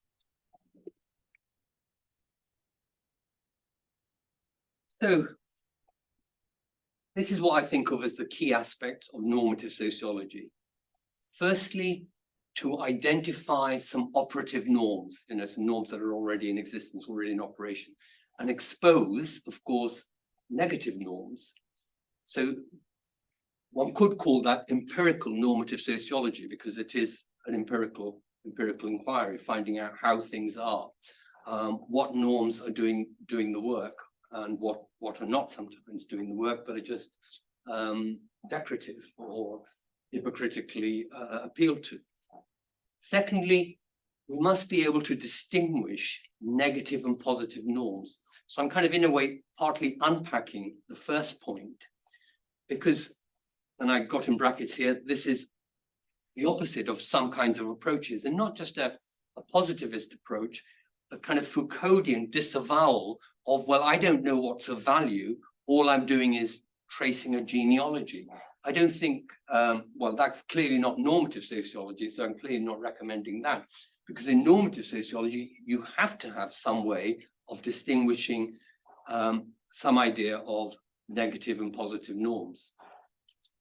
Thirdly, we should be able to suggest how things could be better or worse. I don't mean here, with lots of practical details and policies and so on, but a conceptual framework which is able to suggest what could be better or worse. And fourthly, we must question and justify one's normative framework and respond to criticism and engage with other positions. And so that fourth part I call normative sociological theory, just to make a distinction between empirical research and engaging with criticism and engaging with other people's normative positions and so on.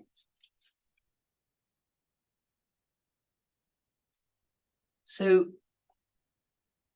something identified very nicely, as far as I'm concerned, as Bristol School of Multiculturalism by Jeff Levy in an article 2018, where he points to people like myself, Nassimir, Varun Uberoi, Bhikkhu Parekh, as holding a certain kind of position, which I'm not going to go into, but I just want to mention some aspects of my own work, which includes looking at the position of Muslims in Britain or the West more generally in relation to, for instance, labor market, looking at issues of disadvantage and advantage in labor markets, selection and discrimination, selection for jobs and so on, and the discrimination in selection processes, looking at changes over time, are things like occupational levels or like discrimination rates, are they getting better or worse, or are they the same, and so on. Another thing I've worked on is entry into higher education. What are the norms propelling Muslims forward and holding them back, for that matter, including, of course, the norms exercised by universities themselves in admissions, in selecting candidates and so on, or in how courses are taught and what's valued in students' work and so on. Political discourses and security policies, that's another very major area in relation to Muslims in Britain and Europe. Thinking about the ways that Muslims are racialized. I use the term cultural racism. Other people have that term as well. The often mean something quite different from it. So for me, paradigmatic case of cultural racism is Islamophobia, the ways that Muslims are racialized. And I think that's a very important concept for both identifying certain form of racism and for generating certain forms of anti-racism. And it, I think, has some parallels with anti-Semitism as well. Identities and recognition, that's another feature of work I would say that I've been doing. And looking at the relationship between religion and politics, or sometimes called church and state, but looking at it in terms of different faith traditions, what I call moderate secularism. Making sure that it's not,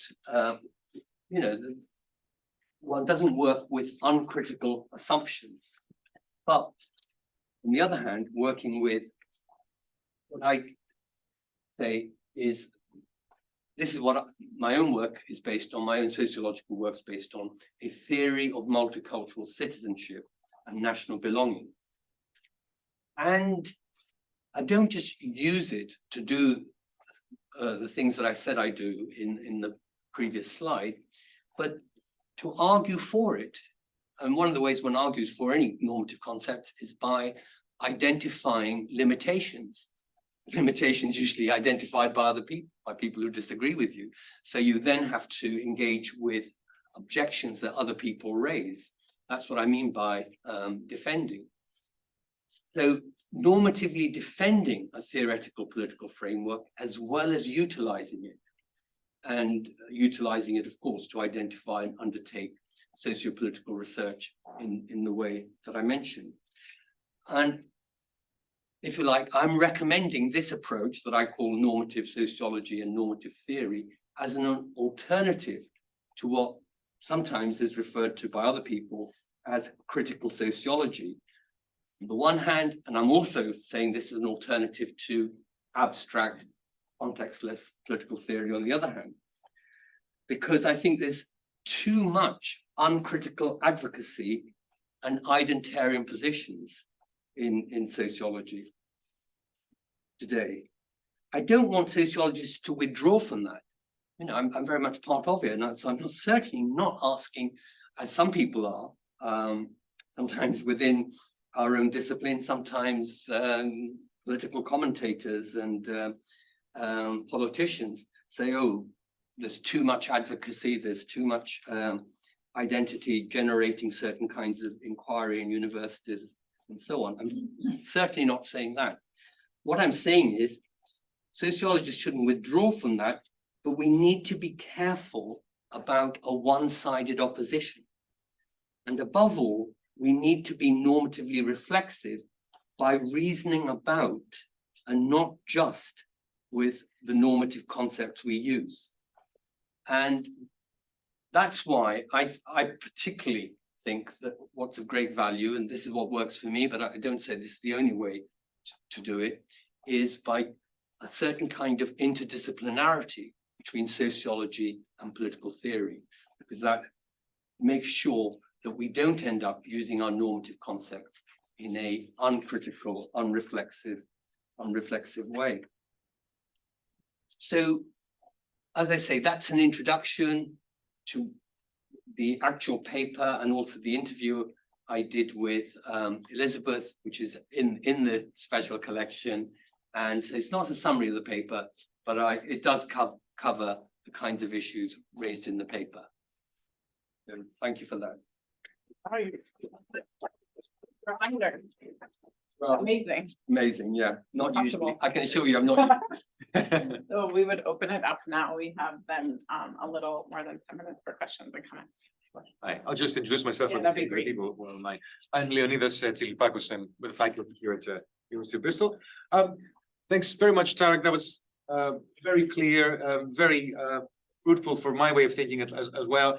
I was just curious if you could say more about how you're thinking about micro and macro as a way of characterizing the state of affairs in sort of being sharper in identifying what the problems are. So you said sort of a tendency to focus on experience, and that goes with a certain micro way of looking at it versus a macro debate on ideas. I mean, I'm interested to know how you were thinking about that. Yeah, sure. And I realize that in order to be determined to be on time, I perhaps over condensed my talk. But so I think when we think about quite a lot of sociology, and certainly when we're thinking about PhD research and so on, people say they're going to look at how some people do something, how they live, how they relate to each other, and they often call that everyday something or the other. Everyday multiculturalism, everyday racism, and so on. So that's what I mean by micro, because they want to focus on just one part of society, sometimes a very small part. By macro, then, I mean thinking about what are the bigger structures and ideas and processes that are driving this particular society or that are holding it back, but that are in play, either in play as obstacles to change or in play as the drivers or the currents of change. And once we begin to look at macro, obviously we think of the large institutions and lawmaking and certainly political economy, but we also get the opportunity to think about what are the ideas, and then we get a chance to examine those ideas and the opportunity to think in a more political theory normative way about those ideas, so as not to just simply describe them as being present, which is what tends to happen with the everyday studies. We just identify what people think, what they're saying, as opposed to a critical engagement with those ideas. So, just Tarek, a question about the reception of the Bristol School. This could be a book, but what's been the reception in a few keywords by the wider sociological community? Like, in your view, how would you describe that reception in terms of rejection or acceptance or? Yeah, well, I don't know whether there is much to say in the sense that there is a lot of reception. So I would say, for instance, Will Kimlicka, everybody would agree, he is the best known and eminent political theorist of multiculturalism. So he says there is no such school. He says basically there are some differences between what we do and what he does, but they're more to do with our focus. So for instance, the Bristol School, as clear from my presentation, one of our empirical foci are Muslims in Britain and Muslims in Western Europe, something that's not true of liberal multiculturalism in general and Will Kimlicka's work in particular. Certainly wasn't true till just a few years ago anyway. And he acknowledges that now as an omission from his work, but he says, yeah, but we can now extend the range of what multiculturalism is supposed to cover, both as a kind of political idea and also as a research project, but that doesn't require any new concepts or new ways of working, which I don't agree with, because one of the things I would say about the Bristol School is that it is much more contextual and grounded, whereas Kimlicka begins with a theoretical commitment to liberalism, whereas we don't. We say, yes, some of the things we're studying are taking place in the context of a liberal democracy or a partial liberal democracy that's not living up to its aspirations or whatever, but we don't begin with the view that we need a commitment to liberalism in order to develop multiculturalism, either as a political idea or as a research project. Maybe there's been little bits of other reception and so on, but probably it matters most what someone like Will Kimlicka would say. Yeah, thanks, Terry. I don't even know if these are questions, but just things that you made me think. So one is, mean, can you really counterpose the everyday with? So I really like, you know, and agree with the importance of this kind of conversation between political theory and sociology.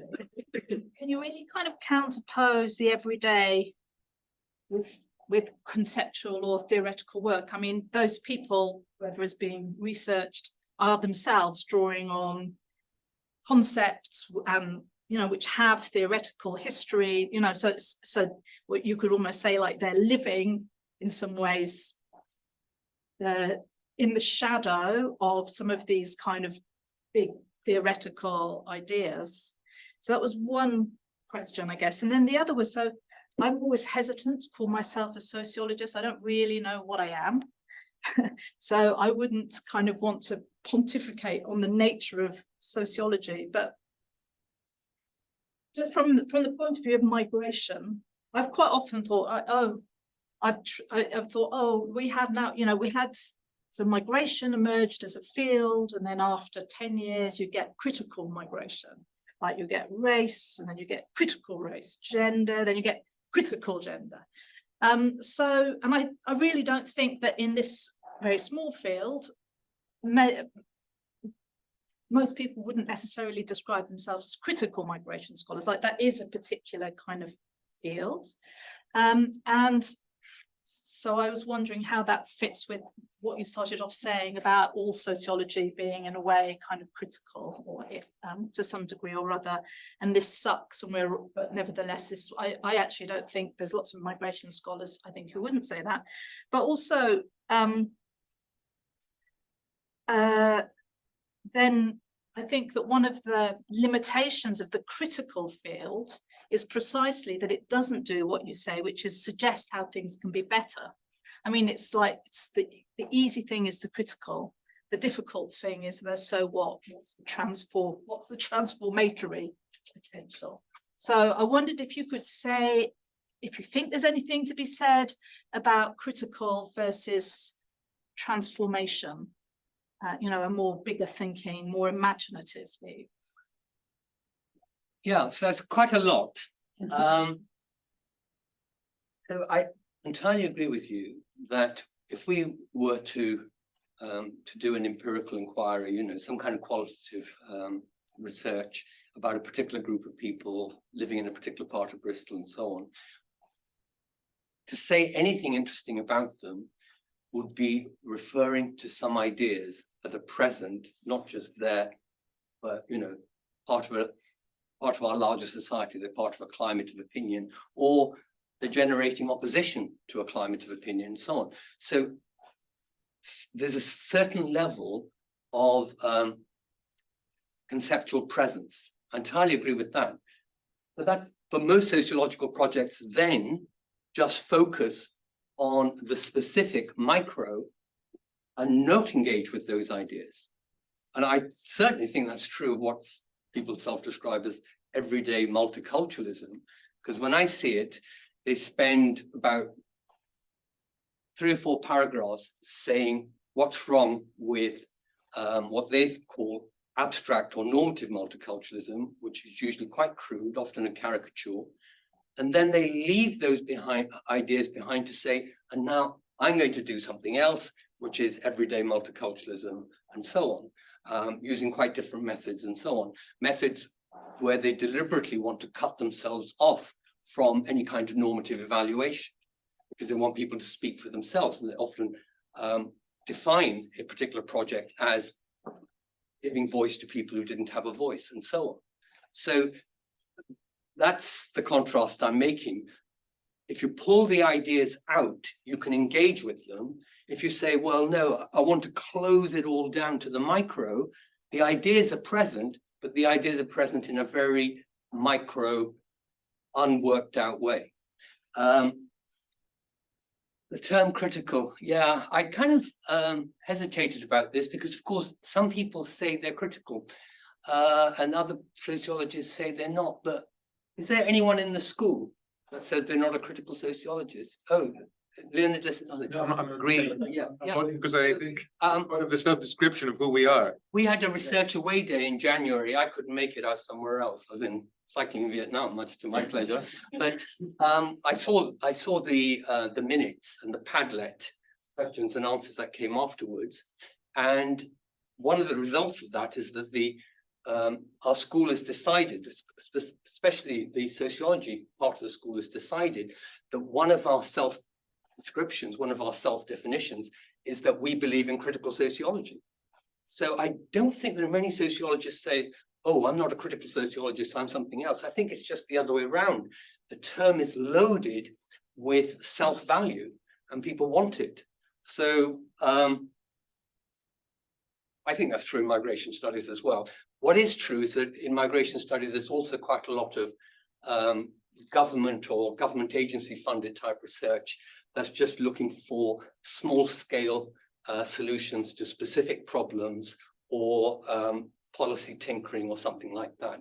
But in general, people who'd call themselves sociologists as opposed to say applied social researchers, they very much value the term critical. I don't see anyone saying, oh, I'm not a critical sociologist, apart from me and Leonid does. And transformation.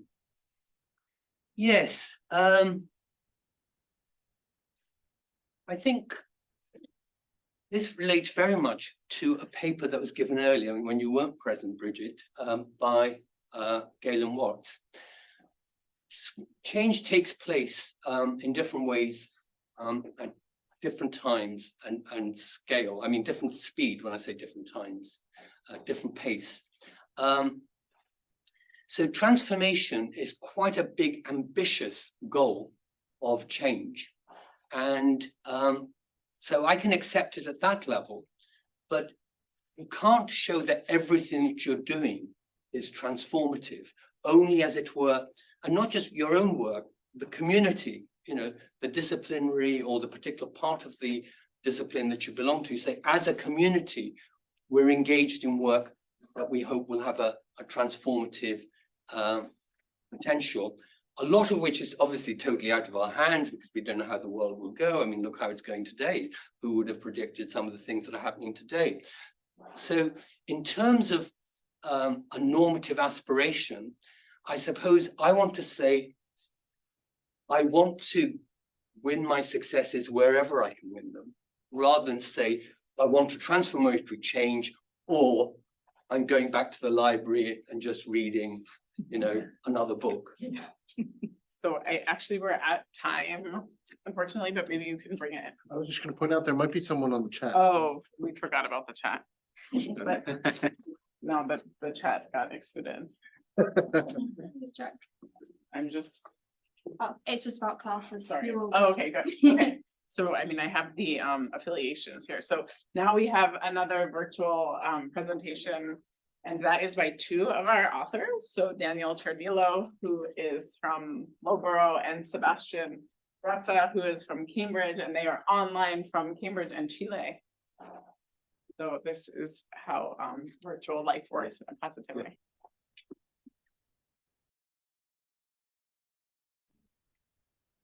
Hello, shall I start? So I think that first I should say that Daniel sends his apologies. He got a kind of unexpected thing and he cannot join us, but I will be doing my presentation. I hope that I can share my screen. So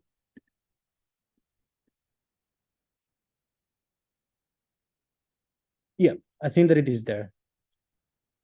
So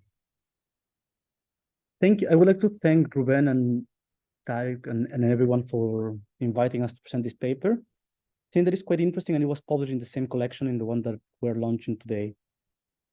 The paper that we wrote with Daniel is basically a sort of an exercise in mapping the different ways in which sociology has tried to think about normativity and also normative arguments recently. It starts with a hunch that it is basically that sociology has had a normative turn. What do we mean by that? is not that normativity has not been a problem in sociological thinking from classical sociology onwards, but that contemporary sociological approaches have renewed themselves in order to make it more explicit that they are trying to tackle the normative as a particular question. Our claim is that really this was already there in Parsons, and it became even more evident with someone like Habermas, and that has perhaps implicitly made a challenge to other approaches to try to make explicit how do they conceptualize norms, values, the normative aspects of the social world. But our claim is that really that is why we use the idea of Jorge Luis Borges, the Garden of the Forking Paths, is that in this quest to define what normativity is, sociologists encounter themselves with very big questions, with questions such as what is human agency, and a more daring argument that we want to make is that actually the question is what makes human life meaningful in a temporal way. So our claim is that the way we have decided to study this is that the different sociological approaches that we study conceptualize the role of norms or values in social life by making explicit or salient one anthropological capacity that at the same time, while making human life meaningful, make it temporalize it in certain direction, either to the past, to the future, or to the present. This was very much inspired by some sort of reading of Paul Ricoeur, narrative, meaning, norms. All right, so our intention was not really to, rather we tried to decenter a bit the idea that there are such things as closely bounded sociological traditions. We think of them as schools of thought. We didn't pretend to think that they are just in one area. So we studied the new studies in Durkheim scholars, both in France and in the US. We did neo-pragmatism, both in the US and France again, and critical realism, which is more or less a British, American, also South American thing. So we start with neo-Durkheimian studies or scholars. And what we show here is that actually people like Jeffrey Alexander that discovered the late Durkheim, they realized that the discovery of the late Durkheim came about with a challenge to understand norms or the normative as the construction through rituals of ideals. And actually Alexander has very interesting texts through which he makes the claim that that is precisely the sort of thing that Parsons was lacking, that in his idea, the normative dimensions of social action were still understood as duties, as things that we comply or that we are obliged to do. But the moment we move to collective ideals, we need to move away from that sort of causal analysis of obligations towards more interpretative and symbolic analysis of rituals that give some sort of texture to social life. And what is interesting is that in the ritualistic aspects that through which Durkheimian scholars make evident the sort of normative dynamics of the world, what we see is the way in which an effervescent present is connected to larger images of the past and how the group sees itself throughout time. So it is very clear that ritualism as an anthropological capacity, a thing that humans do to give meaning to the present or to present conditions that can be liminal or effervescent, are ways in which human beings connect themselves to a larger past and pattern social processes in such a way, connect something that can be discordant to a past of the group and connect to each other as well. What is interesting also about this kind of a study of ritualism is that ideals for Jeffrey Alexander and for Durkheim kind of become evident or become part of the field of experience of the many people or the many members of society.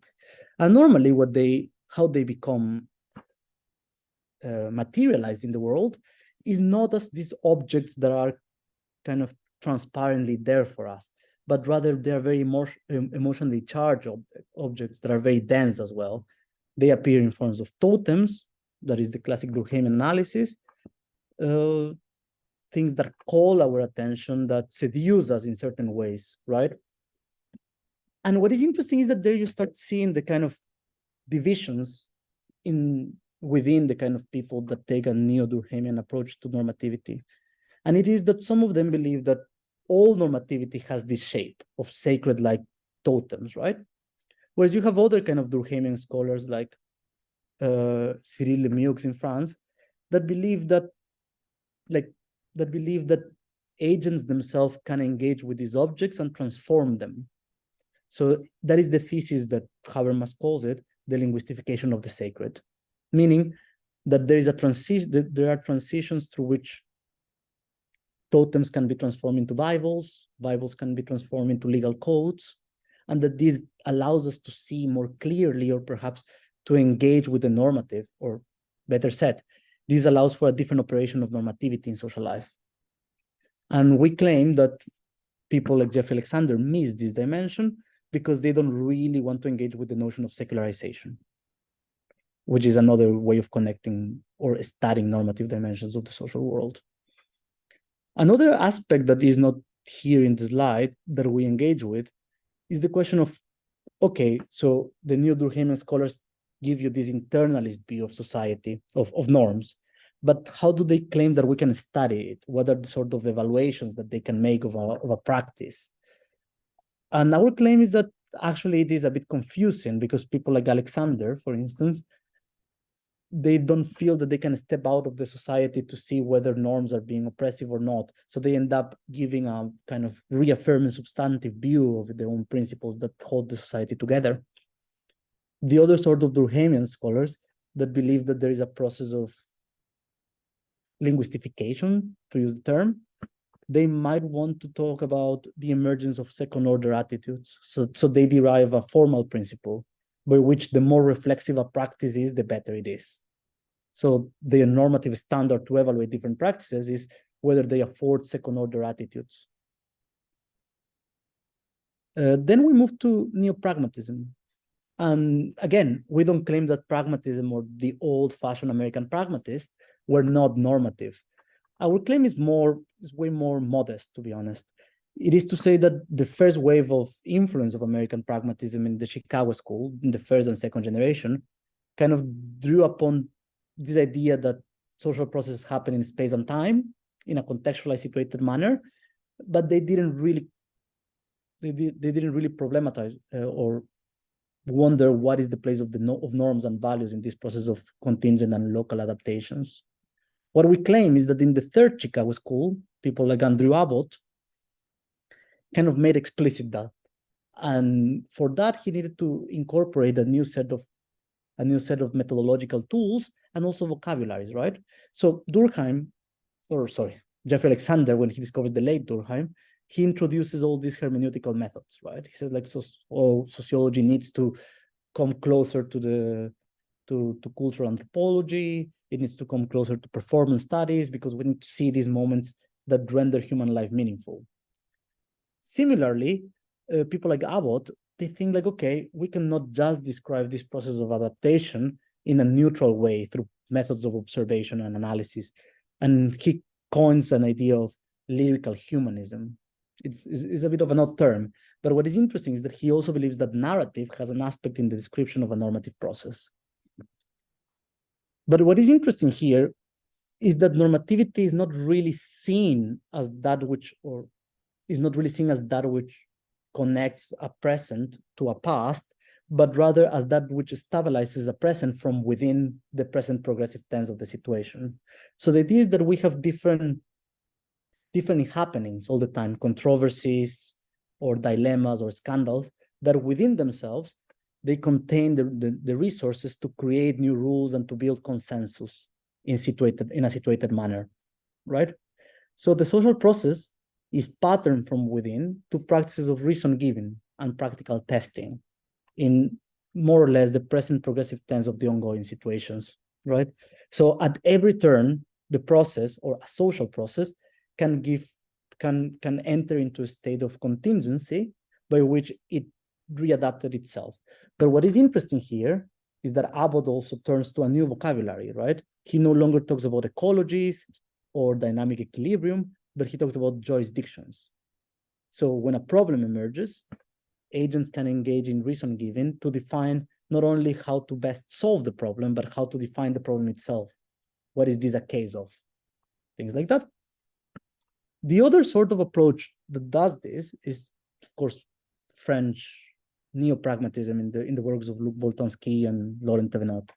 There you have also the idea of normativity or norms operating as critique, as justification.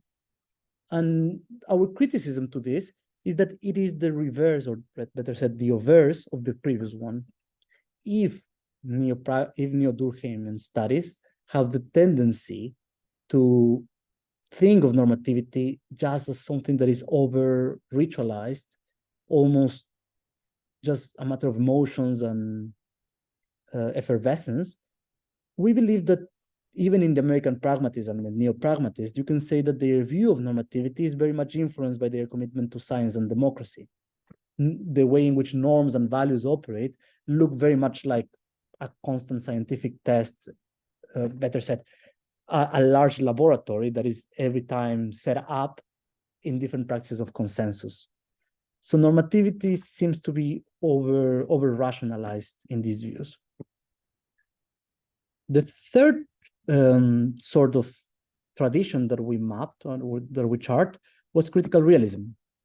And here, rather in the works of Margaret Archer and Andrew Sayer and Daniel himself, the idea is that projects or actions that people are doing or engaging every time in everyday life are always oriented to what they care about. So what patterns the social process or the social dynamic is the images or the aspirations that people build about the future. And then imagine future states mediate how agents engage reflexively with their circumstances, striving to flourish in their everyday life. So here what we have a view is of norms and values operating as a reflexive mediator between present circumstances and future states through project that agents themselves pose. I will just move now to the tables that are also part of our paper, in which we more or less talk about the different things, right? It tries to summarize it. So again, the first table, we try to show that there is a changing method. So all of these approaches claim that sociology can not only describe, but should try to become more interpretative, so to speak. And it can do so through narrative methods, through biographical methods, as in the case of critical realism, or through more performative methods. Again, we think that all of this kind of single out one property of agents, ritualistic symbolism, in the case of neo-Durkheimian scholars, situated and creative problem solving, in the case of neo-pragmatism, or reflexive imagination, in the case of critical realism. That we claim that we can see that the normative or normativity is given a central function in each tradition, that it can be social integration, rituals as binding us to each other. There can be critique, which is basically how people engage in practices of reason giving and like the game of asking and giving reasons and actually criticizing arrangements. Or it can be the capacity to flourish, to care about something and to try to flourish in the light of it. We also talk about different orientations to rationality, which is emotions and symbolism in the first case. In the second case is deliberation and justification through testing. And the third case is imagination. And again, we also claim that there is a different temporal dimension to it, that each of these properties of agents temporalize the social process in different directions. It can temporalize them to past commitments, to present problems, or to future aspirations. Of course, we do not claim that we have mapped all the traditions in sociological thought. Of course, there are others that, for instance, emerge from, I think that Galen did a paper on that, on Robert Bella, which is a different sort of tradition that has other sort of concerns.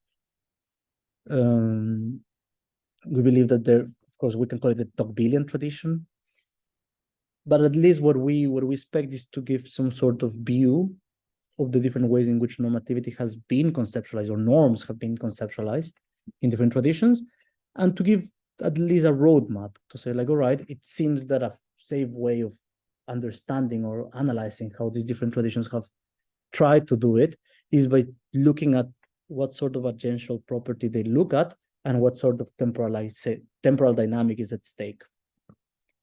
I think that would be all on my side, and I look forward to any question. I will just leave this slide in case it is useful.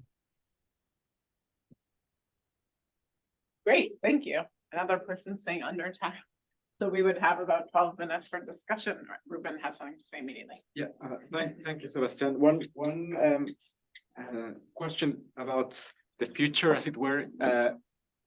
Where would you like to see things moving from here? I'm like, in terms of all these different varieties of normative sociology that we have, like, what would be your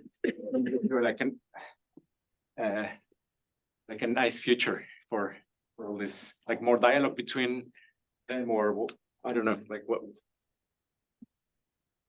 Yeah, I think that it is that, how to say it? I personally, I am of the idea that the kind of it is inevitable that one approach will single out one thing, right? That is where their explanatory or comprehensive capacity lies, on singling out one approach that is relevant for a case. So I don't think that there will be the possibility of an integration of all the approaches. I would like to see sociologists being more explicit about these things, being more explicitly talking about the fact that they are concerned about norms and values. I would like them to be more explicit about what sort of limitations their approach has, because I have the impression that, for instance, Jeffrey Alexander's approach, if one looks at his book on Obama, it is very, very clear where he stands on the thing. But he's not very explicit about his normative commitments. And perhaps even more, he cannot be that explicit about his normative commitments because his approach or his reading of Durkheim kind of do not give him enough normative foundations to kind of justify the evaluative aspect of his description. Yes. Stacey? I was just wondering in regards to the emotionally charged objects, was there any discussion around the creators and the interpreters of these objects, in terms of oftentimes it's presented as the common good, but really it's about self-interest in terms of who authored or created the object? Yeah, I think that in the literature on Jeffrey Alexander's literature, there is a lot of concern about power, right? But I believe that what is interesting there is that he doesn't reduce that to the question of hidden interest, right? He says, yes, power dynamics operate through objects, through rituals. People try to enact a view of what is polluted, how to purify things. And there is a strategical dynamic to the performance of rituals. He does acknowledge that. But I think that, like, at some point in our paper, we make the claim that one way of taking normativity seriously is not seeing values, norms, emotionally charged objects just as veils or masks that agents use strategically to advance their interest, but taking seriously their power to bind communities together. So my short answer would be there are ways of speaking of power within these traditions, but they are a bit less oriented towards what people like Peter Bayer will call unmasking style of thinking. It's not really the approach to be like, oh, who is really behind this thing? Thank you. Thank you for the interesting sort of description of these three paths, which I can see in contemporary sociology. I suppose there was a point at which I was initially not seeing where you were going with the neo-pragmatists when you said the original pragmatists were not interested in norms. And then I think I realized you might have been talking about Chicago School of Sociology and not John Dewey, Mead, Jane Addams, people who were very normatively engaged and sort of, there wasn't a huge separation between their science and their practice, which is one of the reasons I'm quite drawn to them. And it made me that kind of initial disconnect, which correct me if I'm wrong in thinking that. But that made me think that actually what you're seeing in terms of this reason giving is within a contemporary society that's a post-mass education society where people have been socialized to be able to give reasons for their, to be able to justify reasons for why they do different things, whether it's in a social survey or an interview. And is there something that any of these traditions, are they just assuming that as the way societies in general work in some anthropological way? Or is there some feature of contemporary society that they've had to emerge as a kind of neo version of themselves in order to kind of deal with something that's happening in the world? Yeah, I think that that's a very good question, and yes, you're correct. I didn't mean to say that John Dewey or Mead didn't have normative interest. They did have. I meant the first wave of pragmatism in sociology, which is the Chicago School, the kind of ecology, Robert Park, which is not really completely true that they were not normative. They were engaged social reformers, some of them in the wake of Mead, but in any case, our claim is that they were not very explicit about normative issues. And going back to your other question, I think that one of the big biases of neo-pragmatism, reason giving, and those kind of things, is that they think of normativity, and that is very much also John Dewey, according to the model of science and democracy, right? Like John Dewey and Mead as well. Peirce not so much, James not so much, but Dewey and Mead were very much committed to science and democracy as something that, you know, if one reads Logic, the Science of Inquiry, I think that is the pattern of inquiry, the John Dewey's book, you realize that what he thinks of logic really sounds like an extended laboratory where the more people come together and give reasons, the better solutions we will have. And of course, this pretty much presupposes that societies are democratic and that societies accept the standards of science, right? Of testing, of giving evidence. And in the paper, we claim, or we make the short claim, that of course there is something very weird about presupposing that the dynamics of science and democracy operate in absolutely every society. But I think that, of course, the idea that they rely on, they perhaps ontologize the idea that we are capable of asking and giving reasons. I mentioned a bit the question of secularization, because I think that in the end, the opposite is to assume that rituals remain always these emotionally charged things where there is no justification, right? Where there is only the force of an object that commands our attention.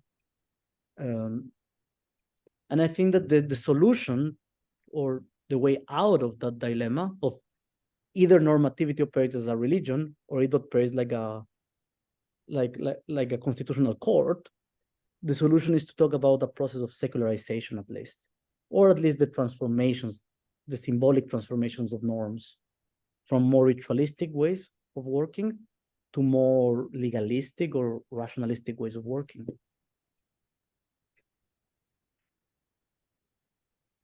Anything else? So if not, then we'll move on to our pre-recorded session. So yeah, so this, because of the time difference, was just untenable. Thank you very much. Okay, thank you very much. Bye-bye. Yeah, hopefully this will work. Correctly. Oh no, I closed my.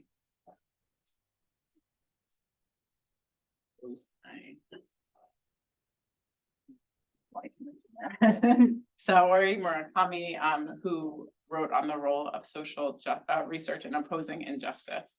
But because she is in Japan, we asked her to do a pre-recorded session. The time wouldn't have worked. So we will listen to her recording and then we'll have another short comfort break. I like this, this way of describing it.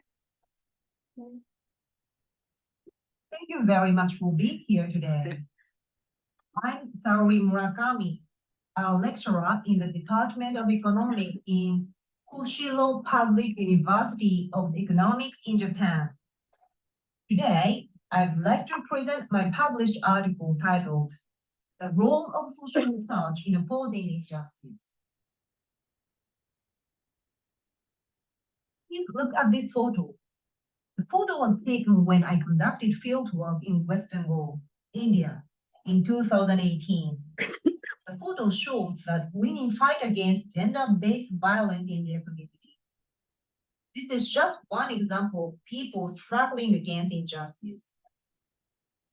As you know, there are a large number of people who suffer from injustice, and many of them fight to tackle the injustice on their own.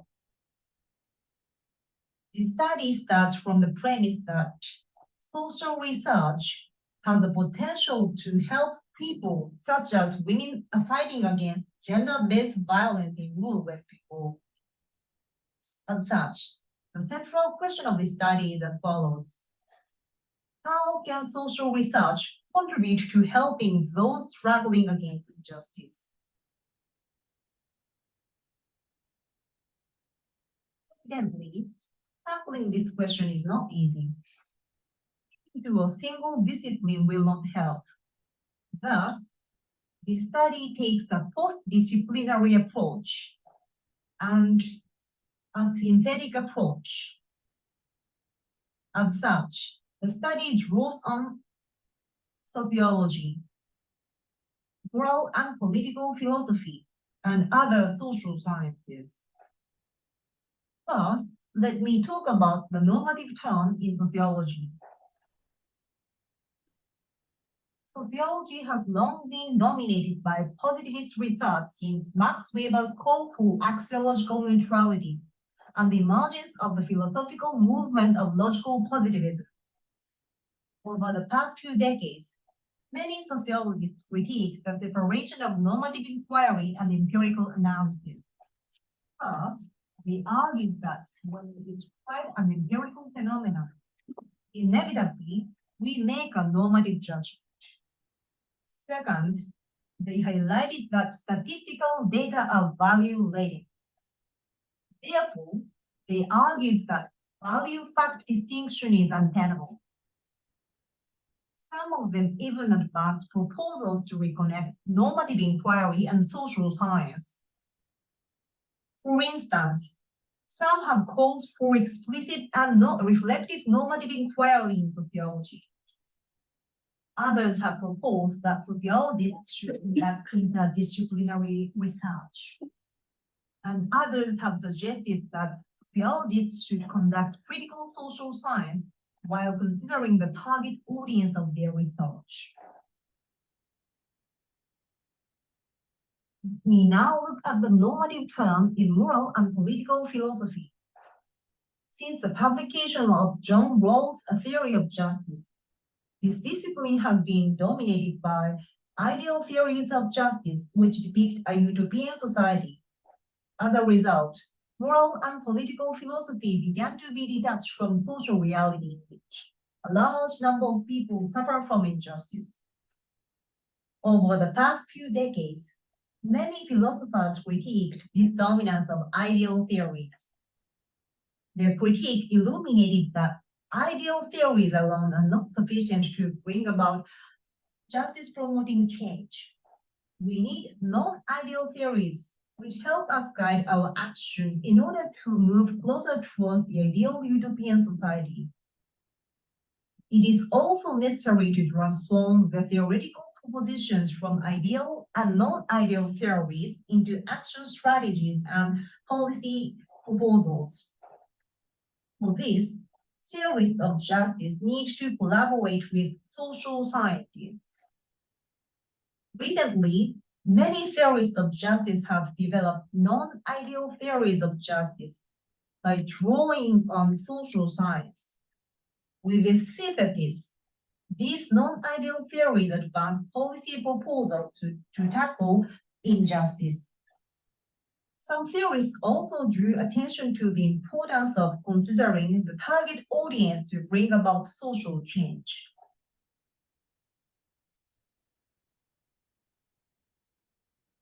Despite emerging from the two different disciplines, initiatives to reconnect normative inquiry and empirical social science reach the same conclusion.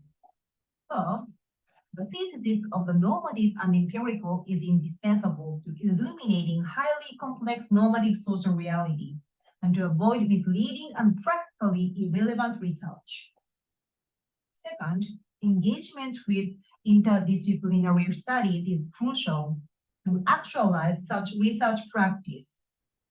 Third, recent contributions highlight the necessity of considering the target audience of the research to help it contribute to social change. Undoubtedly, these invaluable contributions lay the basis for answering the central question of the study. How can social research help those struggling against injustice?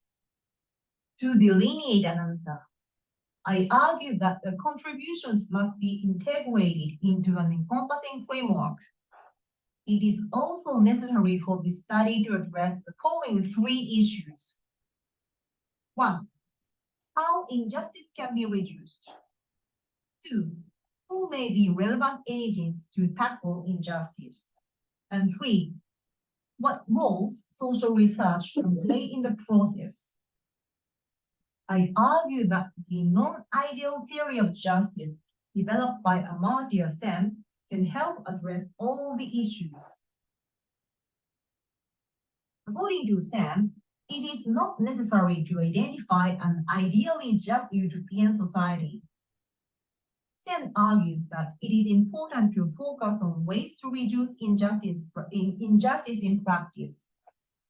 As such, Sen theorizes that people decide on what constitutes injustice and how it can be remedied through public reasoning.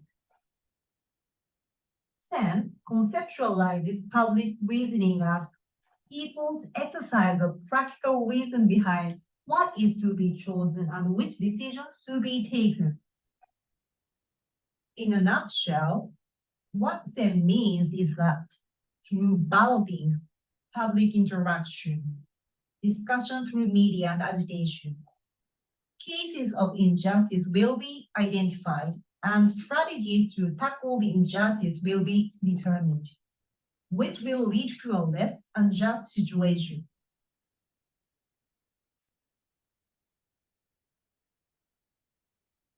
Second, in Sen's theory, all of us are considered agents of change.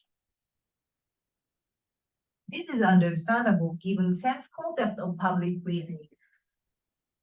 It is important to note that people need to develop refined opinion in public reasoning.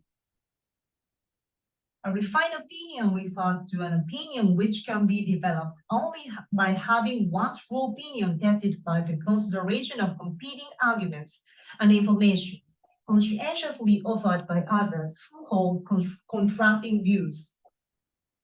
Unfortunately, it is difficult for people to develop refined opinion, and this is one reason why some egregious injustice, such as racism, persists.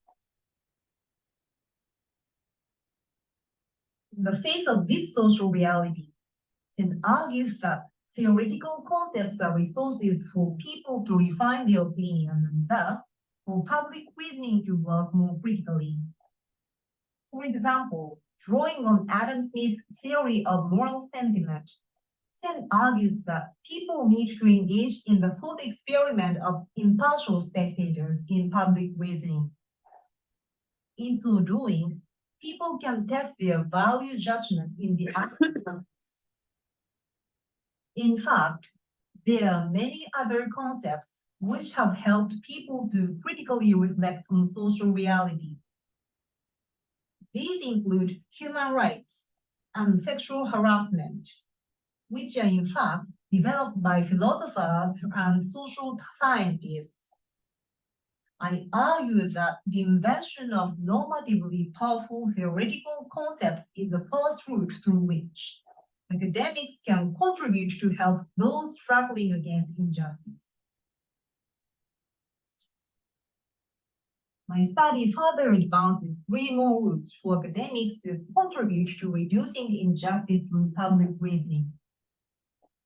First, academics can disseminate their normative and empirical research to the general public. In essence, their research must aim to afford people critical perspectives that are necessary for people to refine their opinions, use impartial spectators, and acknowledge the human rights of different others. Academics can pursue this route by writing blogs, websites, and op-eds, and by serving as public intellectual commentators for the media. Academics can also publish articles in open access journals and accessible books. And they can also hold public lectures in nearby communities.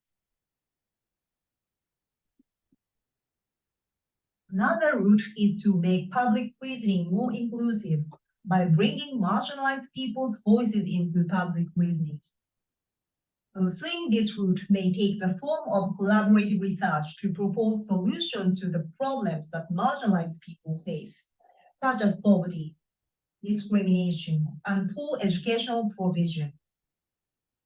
In collaboration with marginalized people, academics can pressurize governments, those responsible for the injustice, and the public to take action by utilizing research data.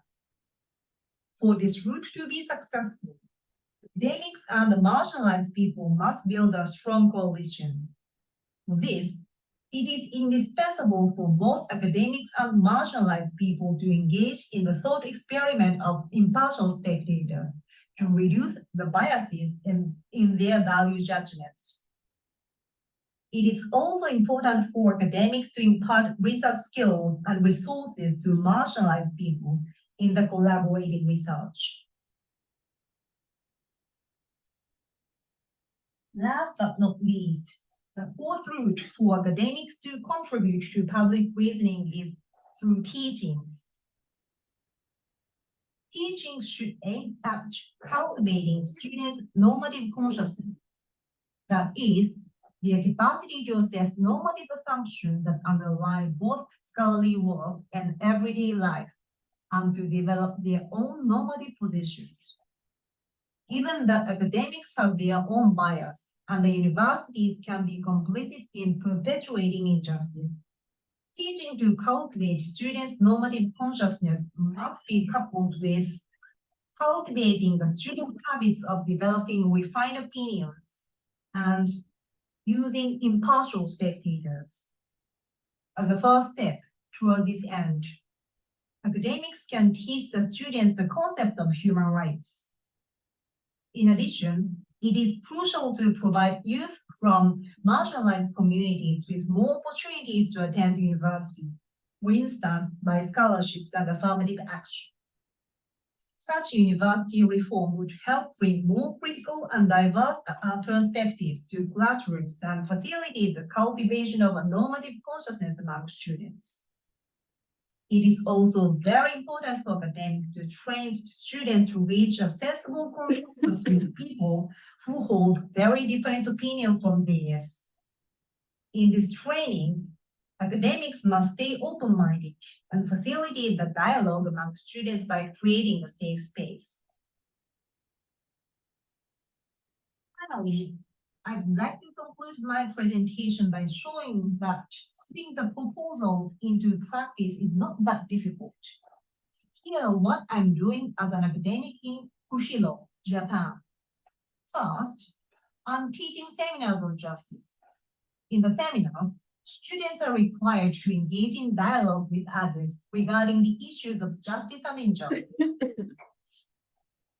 And I'm inviting grassroots NGO workers and activists as guest lecturers. After the lectures, students told me that their opinion about certain social and global issues have dramatically changed. Third, I'm currently preparing a dating violence prevention program in collaboration with Kushiro City Council and a grassroots NGO. The program will be implemented next year. This is the end of the presentation. Thank you very much for listening to my presentation.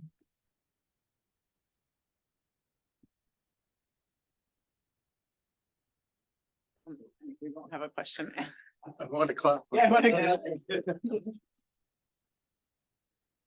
But should we pray? I think we can have a break. Yeah, and I guess we should stick to the time we have here because that's what people online would be expecting and so on, which means we have the luxury of a 20-minute break, but we should promptly start at 6:10, Okay. which is the timetabled program. Fantastic. It's funny. 10 minutes for questions. So that's great. So without further ado, I will hand the floor over to Bruno, Bonita, and Stacy. Ethics of participatory action research. Cheers. Thank you. Thank you very much. So I'm Stacy Randall. I'm working in the United States. I direct an adult learning center at a community college. And I'm here with Bonita Bennett and also Bruno Tardier. And instead of having just one point of view sort of talk about our article, we kind of intentionally wanted to have three very distinct points of view from three different countries and kind of share our insights from that. So our article was the ethics of participatory action research with people living in poverty. And I'm going to start in my fundamental question, which is in the article, is that if you're going to research people who live in extreme poverty, you must ask yourself, how will my research make a lasting difference in the lives of people, the systems that oppress them, and the policies that foster othering rather than belonging? And part of that came about because when I was doing my master's capstone research, my advisor said, my first draft, you have to take your advocate voice out of this, Stacy. And I said, no, I'm not going to take my advocate voice out of it because it's a critical part of it. So this kind of discussion about the role of sociologists and transitioning to different statuses or whatever, for us and for our article, because of the effects of cumulative disadvantage of people who live in extreme poverty, there's no debate in our point of view that you have to take a stand and you have to fight against it. And one of the things that I mentioned was really looking at the power of language, that making sure that you're using language that is not judgmental, is not value-laden as much as possible. And I gave the example of a speech given by President Barack Obama, where he talked about his home as a broken home where he grew up because he was raised in a single parent family. You know, and for someone to use that kind of language in his position of power and seeing where he got to in life, obviously the home wasn't that broken, right? So, but that's a really hurtful message, you know, for those of us, including myself, who did raise children as a single parent, that our homes were not broken. And that also came up for me when I was interviewing someone who was disparaging single parents. He didn't get the job, as you can imagine. But just really thinking about the power of your words and how much weight they carry is extremely important, particularly for people living in abject poverty, because a lot of the times they have already suffered a lot of humiliation, internal or external shame, and just the littlest thing can really make a massive impact. And the goal, in terms of, you know, the last speaker talked a little bit about how to reduce injustice. Our point of view would be about the goal being the eradication of poverty, period, internationally. Because one of the things that Bruno will talk about later is that it doesn't matter as much where you come from. If you're someone living in extreme poverty, you share a lot of the same experiences, especially with the systems that are either there to help you or to oppress you. So thinking about your research as how will this have an immediate and also a long-term benefit for participants that I'm working with. Another thing that I brought up was around the soft bigotry of low expectation. So it's really important to check your own biases in terms of, when walking into a household, what do you see? It might look chaotic to you, might look like it's in disarray, but it's a system that works for that family. So really seeing things from the point of view of the other.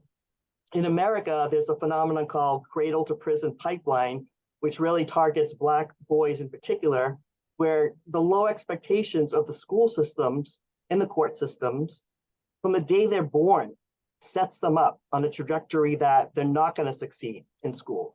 So for instance, they might be placed in special education classes when it's not an intellectual issue, it's a behavioral issue with something that's going on, but they're still sidetracked into the certain way where disproportionately represented in prison from birth. And that's what people expect of them. And then also beyond sort of a trauma-informed approach, really having a healing-centered approach. And they're a little bit different because when you talk about trauma-informed, sometimes you see the person who has experienced trauma as the trauma, like that's what defines them, versus a healing-centered, which uses the trauma to highlight strengths that came out of that situation, or things that they now use that help them because of it. Another thing I brought up was around, just as if we went to a focus group on something, we would get paid for our time and participation. That for me is also critical, that if you're going to be speaking with people who live in poverty and trying to get their point of view on things, that they should receive monetary compensation for that as a stipend. And sometimes people feel like, oh, that does something to the research, but just calling it a stipend for your participation says that you're valuable, your voice is valuable, your time is valuable, and your presence is valuable. And I couldn't do this without you. And mainly because the wisdom and expertise of people living in poverty far exceeds ours, right? And that's another thing that Bonita would be just discussing too, is that instead of research questions, we need to look to people to formulate those questions as to what's going to benefit them the most. Related to that is around consent, making sure things are truly an informed consent. Attention to detail around that, literacy levels, different cultures use different words for different things. So meeting people where they're at in many different ways, including in their own homes or their own communities. And instead of having someone come to your office to talk to, you go to their home or you go to their community center or whatever, as long as they're comfortable doing that. So that again, you're extending yourself as a human being, that I am here to walk in your shoes, at least for now, right? And to try to help you formulate your voice. But we've talked a little bit about morality today, and I think in general, we feel there is a moral duty to speak out when you're a sociologist and when you're a researcher. That just saying, things aren't okay, and here's some ideas that might help, isn't enough. And I think Bruno in particular can talk more about merging knowledge and how that narrative has sort of developed over time. It's the only way that things are going to change, in my opinion. I'll speak for myself for that one. And even, the last presentation, which I thought was great, talked about public reasoning and rational conversations. And I have a little difficulty with that just because, as I mentioned in my first question, I feel like emotion is what's been driving a lot of the division in the world, and not rational thinking. So how do we deal with that? That's a bigger question. And in particular, the forces of division, in my mind, use emotion much better than the forces of unity. We try to use rational thinking and things like that, but it doesn't always come across well, or certainly not to the people that think differently than us. Though I really appreciate the point of that you need to listen to difference. Civil discourse, which is very much missing in my country right now, is key, is critical. And the woman is going to go speak with Muslim and Jewish students. I mean, that's the way to do that, right? So I really appreciate that work. Thank you.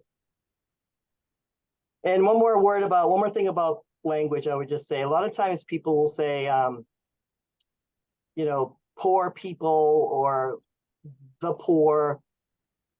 That's an object, right? The poor is an object. So again, thinking about that, are people living in poverty, are people surviving in poverty, or people without homes, that describe them with those adjectives, not with the things that they're facing. So I think that's enough for me. So with great pleasure, I will introduce Bonita Bennett from South Africa.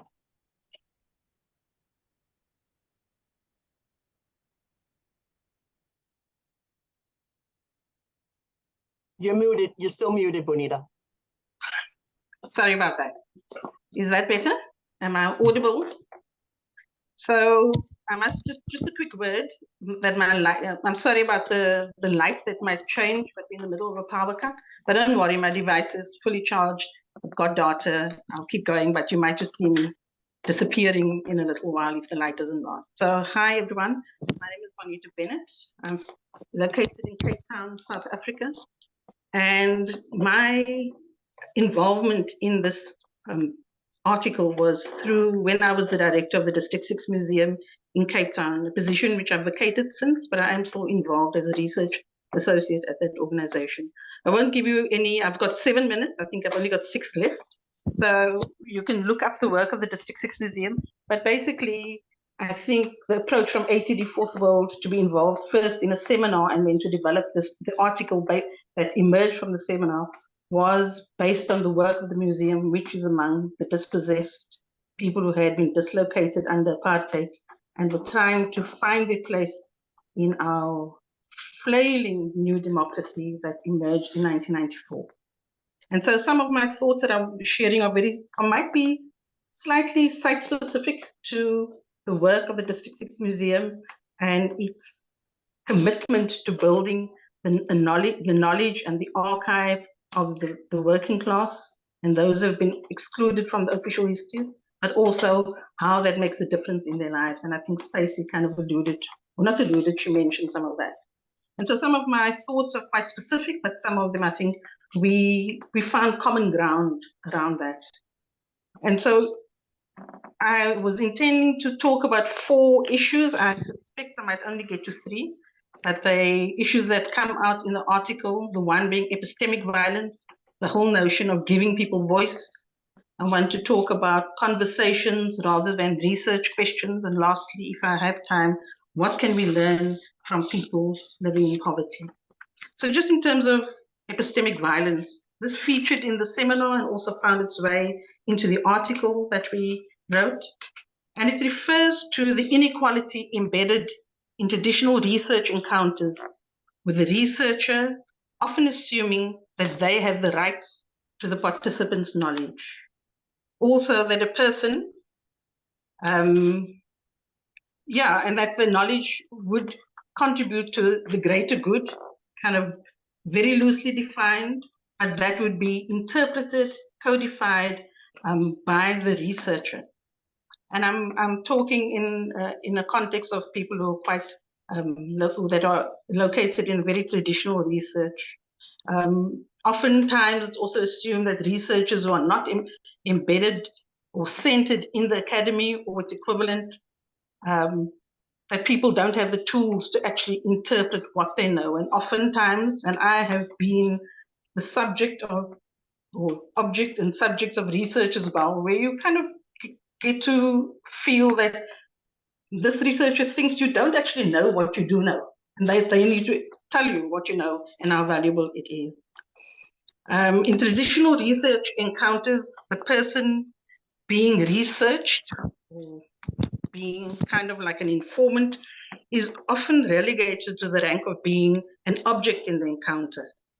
And I've always found it very kind of a perverse logic that the person who has the knowledge, who, if one wants to think about hierarchies and ranking, should then be the person who is the superior in that relationship. But that person becomes the lesser ranking in the sense that the person doing the research and it will write up the information becomes the one who is in a superior position in that relationship. And people who carry wisdoms and knowledge about their own lives and their circumstances, but also on a wide range of topics, not only about their situated knowledge, they're often not acknowledged as being anything more than informants or objects of research. This formula has deep and insidious roots, and the most well-intentioned researcher who does not have an awareness of their own positionality and the power of that positionality will perpetuate this extractionist form of doing research and the epistemic violence embedded in this process of reducing people to objects. I think I have a moment or two to talk about the whole notion of giving voice. And I think Arundhati Roy says it better than I can when she says, there's really no such thing as the voiceless. They are only the deliberately silenced or the preferably unheard. And I think the 6 Museum has often been celebrated for the fact that we give voice to people. And we often have to contest that because I think it's meant well and it's meant to be a compliment, but it actually doesn't describe really what we do. Because voice has been an important part of the work that the museum does. The work, both in terms of displaced people and also just in the ongoing struggle of trying to eradicate injustices in our country, and working with impoverished people, with Black people, and often Black people are the most impoverished people in our country. And it's the notion of voice was always and continues to be central to the work of the museum. And that emerges also from the time of the anti-apartheid struggle, where it was about building a people's movement, doing history from below, just also working very closely with people, and not in a kind of kumbaya moment that you want to let people feel included because they were excluded. You know, it is also because it produces richer research in terms of the way that you engage with people on that level. So we moved away from the concept of giving voice and work more with the understanding that that we are able to amplify the voices that people already have by creating safe spaces for these voices to be heard by others, to advocate for people in the places where they might not have access to, and using voice both in a very literal way in the development of oral history so that people can narrate themselves, craft their own stories, but also using the notion of voice as being heard in places where policy is made, where they need a voice in the restitution, where they need a voice in terms of issues relating to housing and related matters. And so I think I'm at a point where I'm out of time, and read the article. And I think there's the other points that I wanted to speak about. You will find them in the article. Thanks. Thank you, Bonita and Stacy. So I am Bruno Tardieu. Can you see me and hear me? The meeting with both Stacy and Bonita was very powerful for me. I belong to an international anti-poverty poor people's movement called ATD Fourth World. And I will say the same things, but in different ways. The article is called Participatory Action Research with People in Poverty. There are many things written about participatory action research, but our point is that with people who are really weak publics or excluded or poor people, we have to be extra cautious. And I want to bring two thinkers in this. The founder of ATD Fourth World, Joseph Brzezinski, who was born in extreme poverty and created that movement, and also Miranda Fricker, that you may all know, but that was a big discovery for us. So I want to share my screen about Miranda Fricker. Do I find it? Yes. So this is the book I wanted to show, Epistemic Injustice, Power and Ethics of Knowing. Just Miranda Fricker identified, she's a feminist philosopher, identified that lack of access to knowledge is one thing, but other wrong can be done to people about knowledge. First of all is testimonial injustice. You just don't believe people. You feel people don't believe you. You have no credibility. And the other one is hermeneutic injustice. Your experience is interpreted by others in a way that doesn't correspond to what you try to convey. And I want to say that sometimes researchers, even with the best intention, can be in a case of hermeneutic injustice, or in a case, as Stacy says, of low expectation, the bigotry of low expectation. By that, I mean that they don't consider people living in poverty as researchers themselves. as having very important questions. And very often researchers are the ones who formulate the question, frame the debate, frame the research, and they miss the question that people in poverty have. And this leads to undone science. This leads to really blind spots.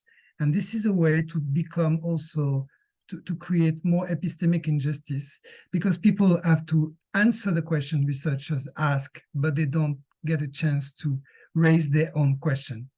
And as Stacy says, we see that all over the world, really, people in poverty have really deep questions that can be leading to very important research. And our founder, Joseph Brzezinski, in front of the Poverty Committee of the World Congress of Sociology in UNESCO, has a long quote here. And he says, it's not just an epistemic issue, it's also a moral issue. No one has the right, even in the name of science, to hinder another's effort to develop a liberating outlook. It cannot be said too often that to hinder the poorest people by using them as informants, rather than encouraging them to develop their own thinking as a genuinely autonomous act, is to enslave them. Then he goes on to say that people in poverty appear not thinking, appear not reflecting on their situation, but it's totally wrong. They just make a fake role to be independent from the researchers. But they have research questions. They have a knowledge that nobody else has, and they have their private garden that sometimes researchers cannot get into unless they really engage with people in poverty. And so I want to conclude by the fact that this text at UNESCO really was a challenge to sociologists who were there, but some of them took the challenge seriously, and they invented with us a method called merging of knowledge, in which the power of the researchers, sociologists, or whatever researchers, practitioners, and people living in poverty would be balanced. And for that, we have to create safe space for people in poverty to help each other frame their question, to collect their data, to keep all the memory of what they thought about something. And then and only then can they confront their thinking with theoretical thinking or with other data found by other people. And in that space, they can really start to do research together that become valid for people in poverty, for practitioners, and for academics together. And it's as Bonita said, it's not about coming to a place with a question, but starting a conversation to figure out what the issue really is. And doing research without the research of people in poverty is to enslave them. I want to finish by saying that young people in Boston, the city where I stayed many years, were saying to the 10-Pound Coalition, a grassroots wonderful program, who wanted to work with academics. Young people say, yeah, we don't care how much they know until we know how much they care.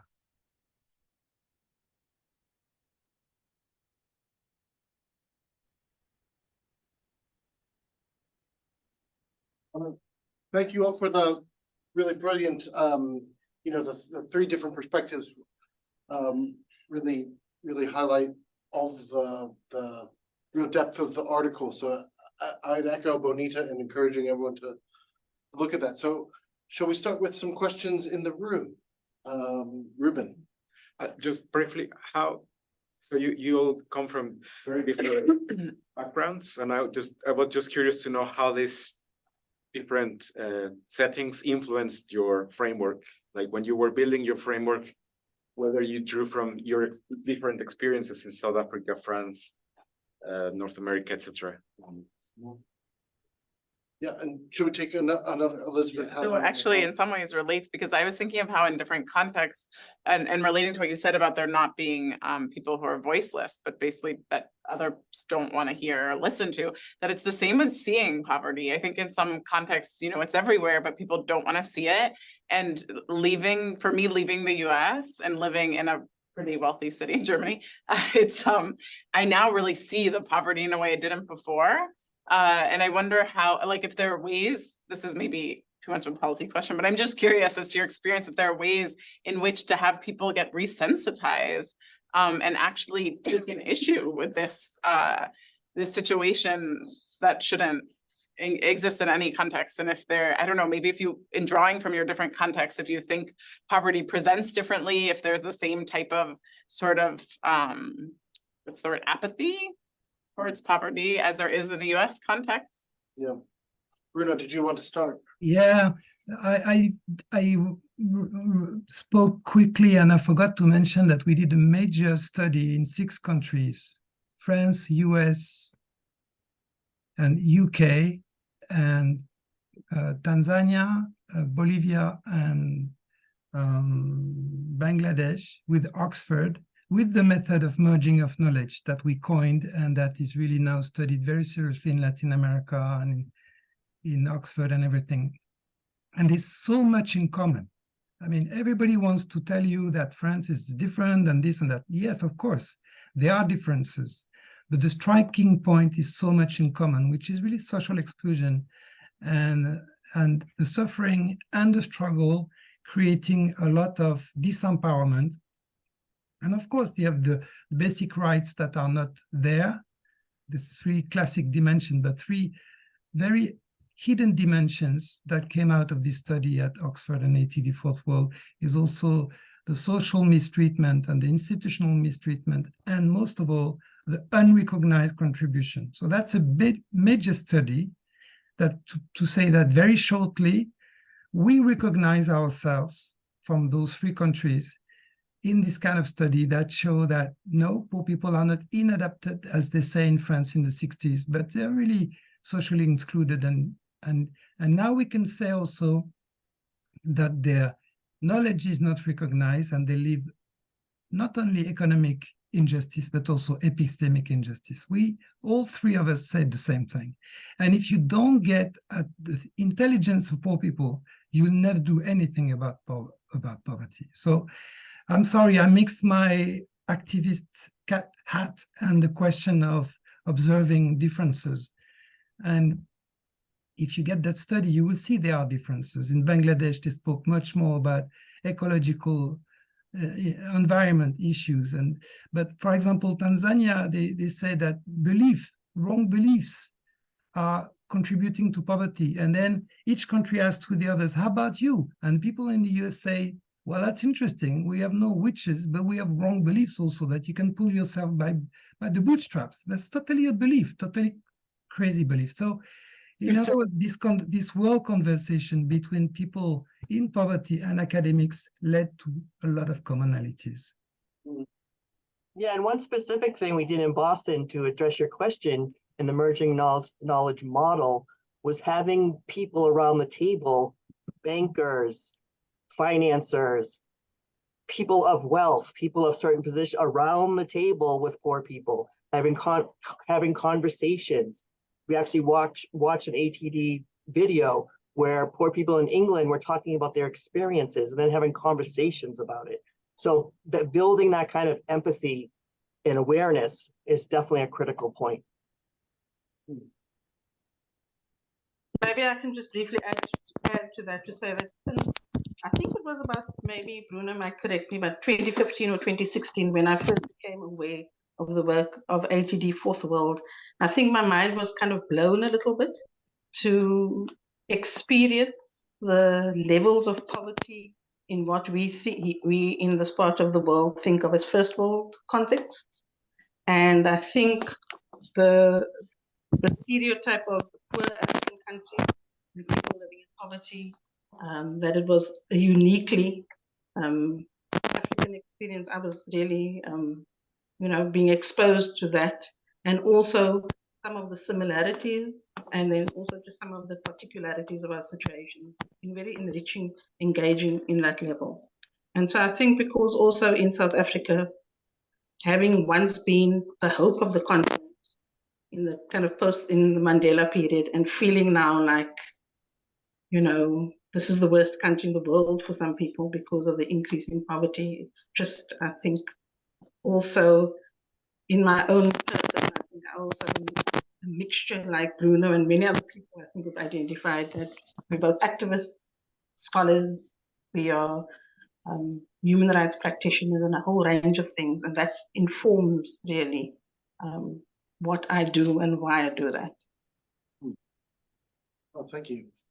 Well, Leonidas, yeah, a real quick one. Just a quick question about the, I had a look at the article and it looks very interesting. And could I ask about the addition to the some of the aspects of participatory action research that are already existing as ethical considerations? If you could say something more about the relationship of the risks to those particular new ideas and ideals versus the existing understanding of what the ethical pitfalls are. You refer to our article, you read our article, wonderful. Yes, so we listed a number of risks and I don't remember them from the top of my head, except that people in poverty take much more risk when they engage in a participatory action research than the researchers do. It's existential risk versus career risk, which is both are important, of course, but they're not the same level of risk, and not measuring the risk we push people to take to give us their knowledge is really very important. But I forgot all the risk we mentioned. Do you remember, Stacy or Bonita? The risk of interpreting wrongly, definitely. The risk of hiding behind science. I mean, I forgot. I'm sorry. But do read the article. It's quite good. I think we referred also to people making themselves vulnerable and not having the resources to go to therapy or whatever else is unlocking them the support that they need. They don't have it, so that's the risk. We also thought about the risks of misinterpretation, I suppose, of research questions, and Stacey referred to language, to the way we pose research questions as a problem we want to solve, and just the way that's structured, and which is why we also favor the whole notion of framing conversations, because the conversation, just as the way a conversation unfolds in its natural trajectory, is a little bit more equalizing. I mean, you can't take the power away, but I think it's about sensitivity to that. It's a little bit more equalizing. People can intervene in a conversation, whereas they don't feel as comfortable when they asked to answer a question and they can't answer it and they feel a bit lost. So those are just some of the risks that we referred to. Yeah, right. Stacey, did you want to jump in, and then we'll move on to Dustin's paper? But Stacey, did you want to add to that last question? Yeah, just in terms of the risk, I mean, number one was having narratives without the essential input of people who experience poverty. So participatory action research, people are participants, but what we're saying is that they're co-researchers. It's a kind of a different level. And the risk number two was the unintended symbolic violence, which we've talked about a little bit. And risk three was the soft bigotry of low expectations. So we do go into them more in the article, but the key point is that poor people who live in poverty know more than we do. Yes, and the risk is wrong science. I mean, results that are very believed by the World Bank, by everybody, but in the end, it's not correct because people in poverty don't dare to contradict.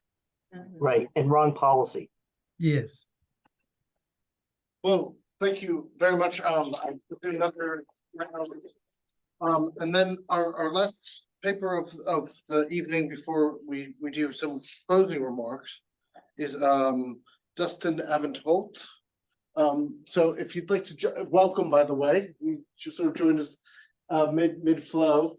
But if you'd like to give us your paper for about 20 minutes, we'll do some questions and then take it from there. Welcome. Okay, thank you very much. I appreciate it, and apologies for coming in late. This is one of the challenges I think with these online forums, as I should get pulled back into university life unexpectedly. But Thanks so much to Ruben and Elizabeth for the special issue, and to Tariq and Eric for helping to kind of organize and coordinate this, and everyone. I really appreciate it. It's a great opportunity. I'm gonna share my screen if I can find the right one to share.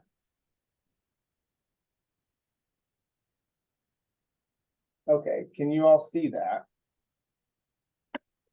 Yeah. Great. So I'm just gonna do a kind of traditional, I guess, presentation, and I'll just work through these ideas.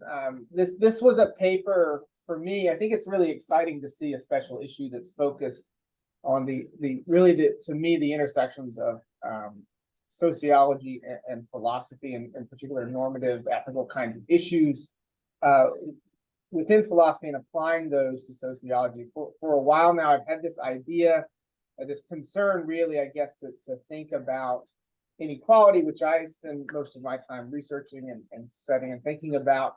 But my sense is that in sociology, we've kind of divorced ourselves from thinking about the underlying kind of normative, ethical, political issues within that, in an attempt to kind of be purely objective scientists. And I think, you know, in the philosophy of sciences, we can actually reconcile those things together. We can do really, really good social science research and come to conclusions that way, while also recognizing the normative underpinnings of our ideas, the concepts that we use. And that's really what I'm focused on here, is to think about how particular concepts have underneath them inherently kind of normative or ethical kinds of content, even if we're not explicitly articulating those. And so if they have these content, one of the things I wanted to do in this paper is to show ways that we could then unpack those, the normative concepts. And I used the case of economic rents, which is just one way of thinking about inequalities, because I think it has particular features that are normative, that aren't recognized as normative, and that are probably normatively problematic for many sociologists.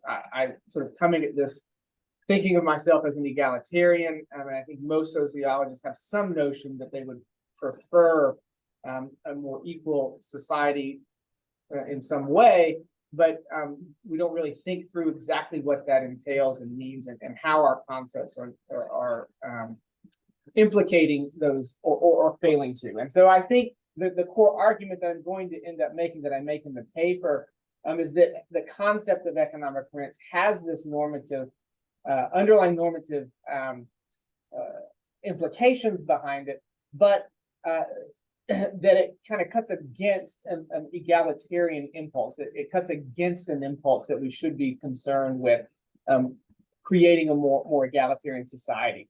And so the underlying assumption that I'm making in doing this is to think of all kinds of concepts, particularly the concept of inequality here, as what philosophers call thick concepts. That inequality, I'll argue, is a thick concept. It is a concept that has is not just describing the world, but that is also evaluating in some way, normatively or ethically evaluating the world, and that you cannot reduce those apart from one another.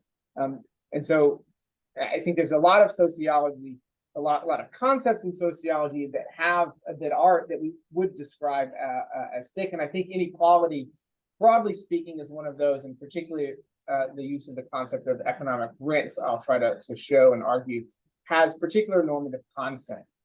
So to think of inequality as a thick concept really means that when you say inequality, or you say that something is unequal, you're kind of counterposing that against the idea of things being equal, which has a particular the idea of things being equal has a particular normative bent to it.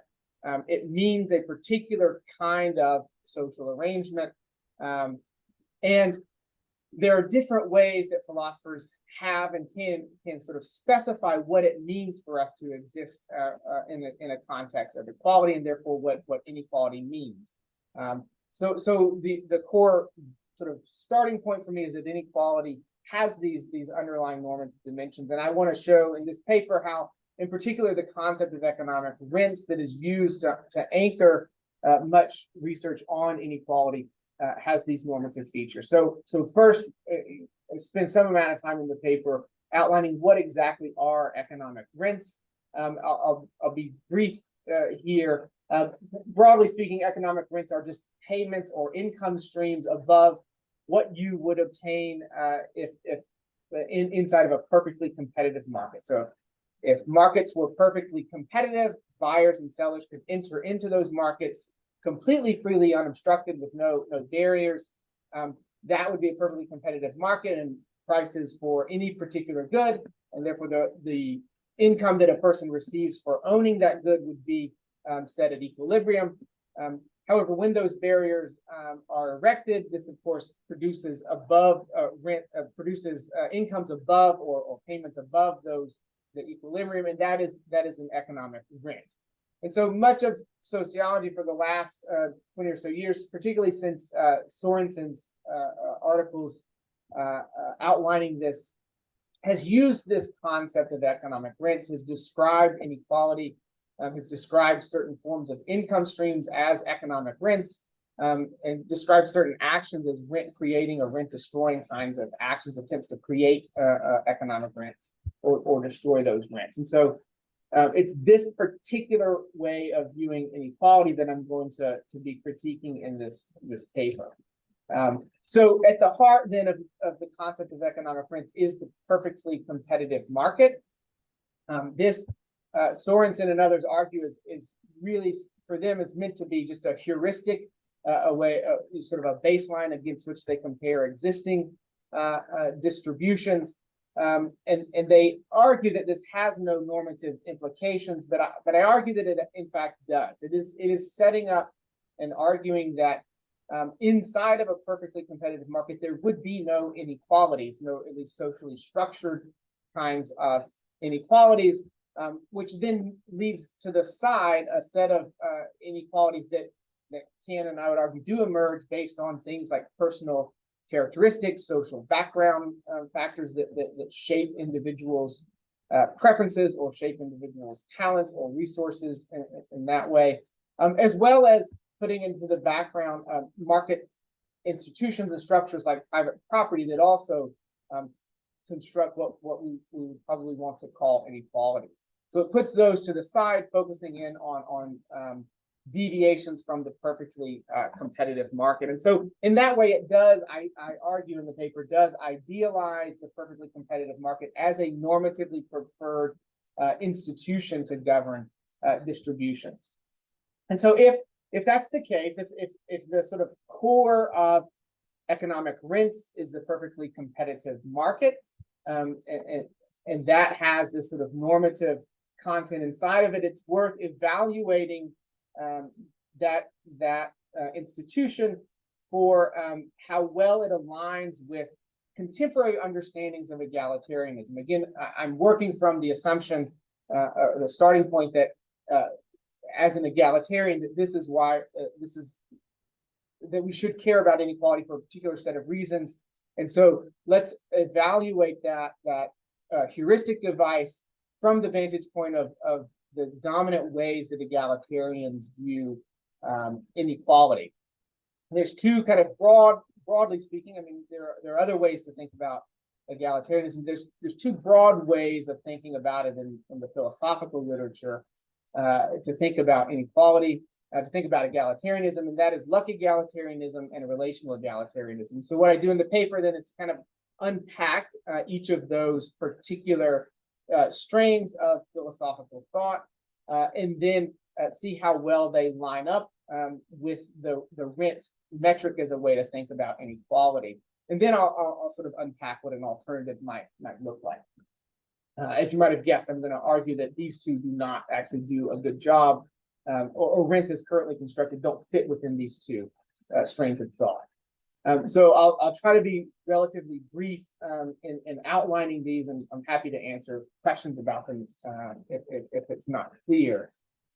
The way that luck egalitarians talk about inequality is that inequalities are to be allowed so long as luck does not enter into and constrain or enter into a basis for the distribution itself. So distributional inequalities are allowed for things that we can hold people responsible for things that they can be said to be from their own doing, but we cannot allow distributions based on luck. So if you are the kind of common ways that are talked about is if you are born with a particular set of physical ailments that make it impossible for you to work in certain kinds of jobs, you should not be held liable and then sort of thrust into poverty on account of those things for which you cannot be held responsible for.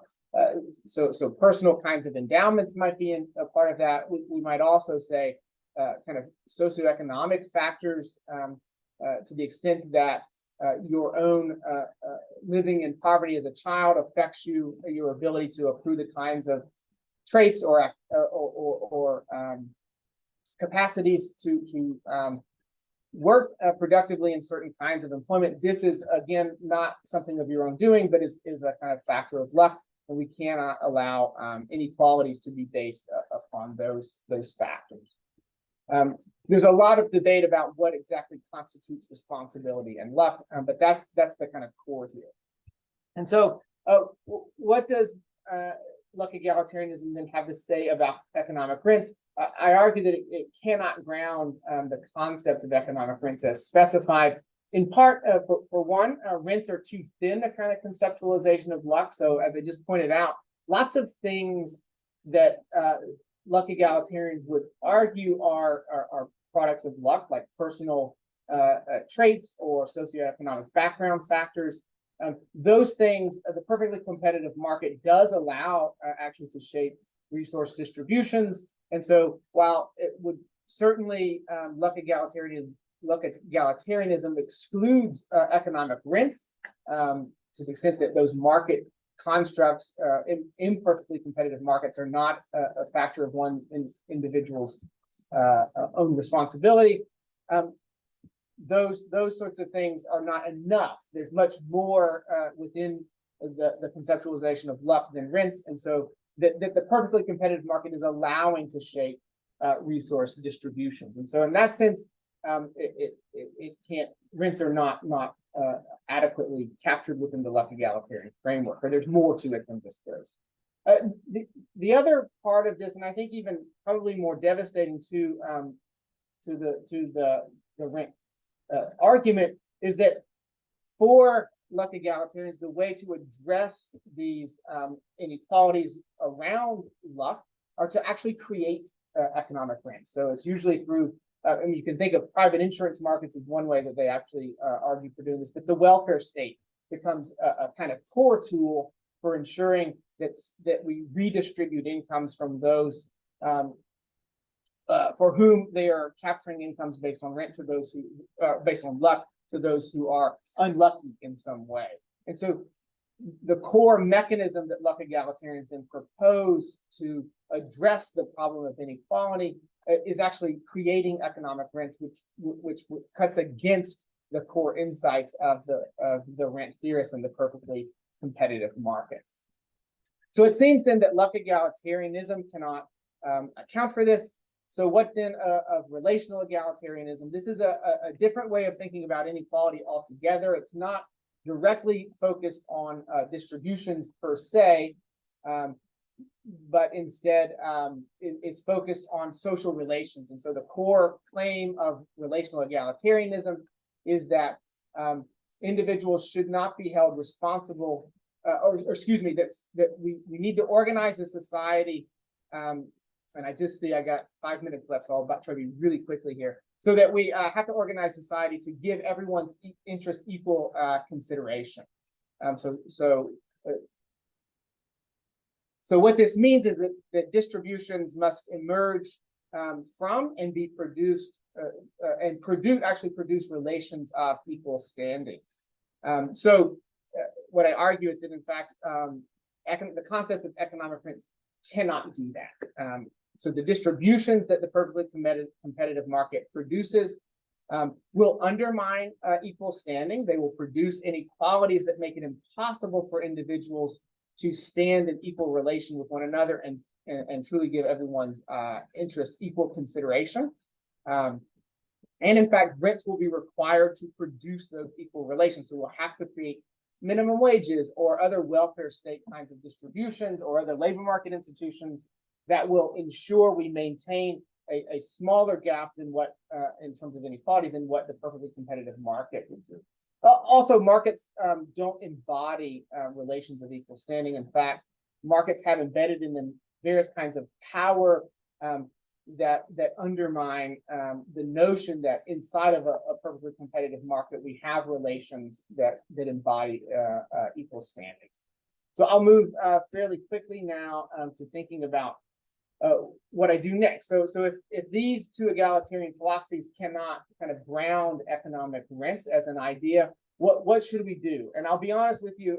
So I lay out kind of the two things we could plausibly do, and then I'll create a third way.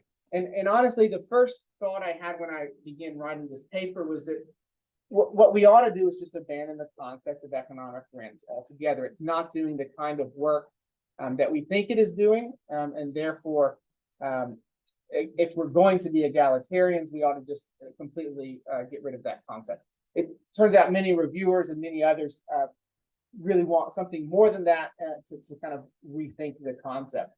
The other, of course, alternative is to abandon egalitarianism altogether.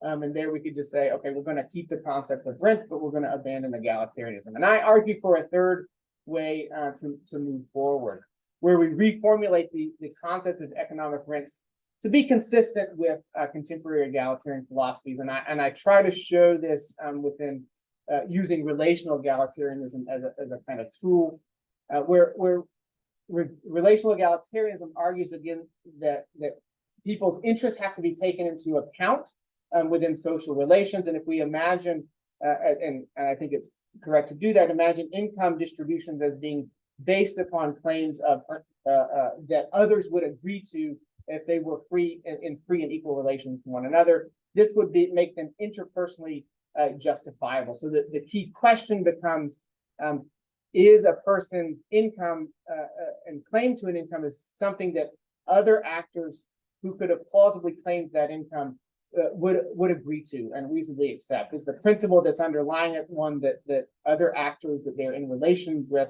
would agree to? And so again, if we don't, if institutions do not take into account actors in the claims making process, so imagine undermining of unions over the last 20 or 30 years cuts out a particular segment of the population's capacity to make a claim on income. We're thereby failing, those income distributions fail to incorporate their interests or their voices at all. There could be other ways to think about marginalized actors being excluded from these claims making process. Or if a particular kind of claim, a particular claim produces an income distribution that makes it harder for others in future negotiations to make the kinds of claims that we would accept, or to make claims at all. This could undermine, again, rents as being, or could undermine the justifiability of income distributions, and thereby we would want to talk about that as an economic claim. I think this is actually ironically more empirically verifiable than the use of the perfectly competitive market heuristic. I also think it's more theoretically consistent with modern contemporary theories of inequality that focus on those social relations and negotiating power. So I think I'm just about out of time. Overall, I think this is the kind of thing that we need to be doing. We need to be thinking about our concepts, our sociological concepts, as having normative content within them, and then interrogating that content to see how well it aligns with our own philosophical commitments. So I think I will stop there. Thank you.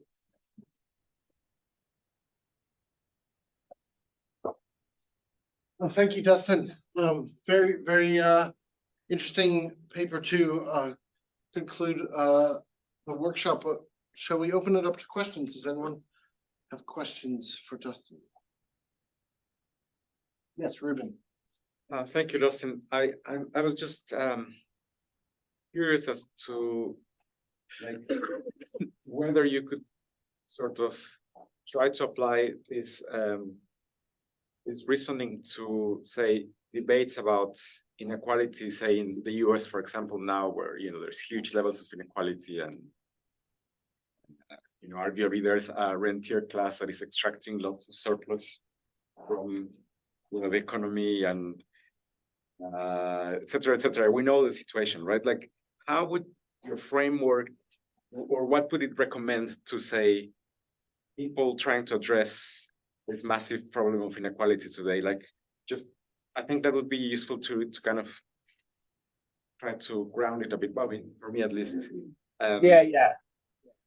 It is sort of written quite abstractly, and I sort of intended that to be the case. But I do think one of the things that we can think about in terms of a rentier class, or in terms of, let's just maybe say the last 30 years of neoliberal capitalism, is that it has undermined, I think, the capacity for actors to have a voice within economic relationships, to have a voice within workplaces. And that's sort of what I meant about the unions, right? So unions have been gutted as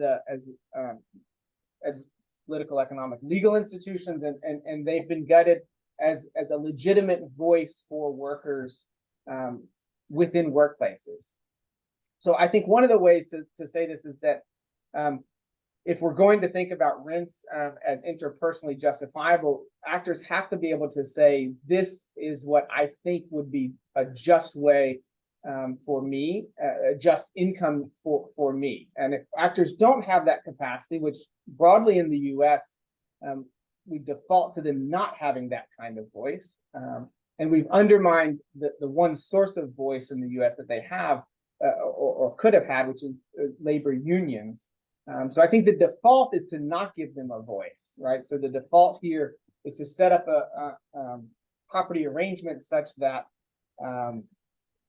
owners of firms are the ones who get to make decisions about income streams. Owners are the ones who make decisions about the structure of work and these sorts of things. And so this suggests we should allow a key constituent, that is workers, to have some say in what goes on. Otherwise, we're exploiting them, we're using our power over them, or that is, owners of firms are using their power over them to capture ever greater sums of income, which is for themselves, which is what has happened since the 1980s, since the destruction, the sort of decline of unions, right? So I don't know if that's applying it kind of in the context or the way you were thinking of, but that's, I think, how I would at least start that. Yeah, no, that's great. I have a kind of very situational question, which is, you've got quite a lot of monopoly boards up on and I was thinking about how that would really relate to rents. And I'm just guessing, because I've done this kind of in teaching before.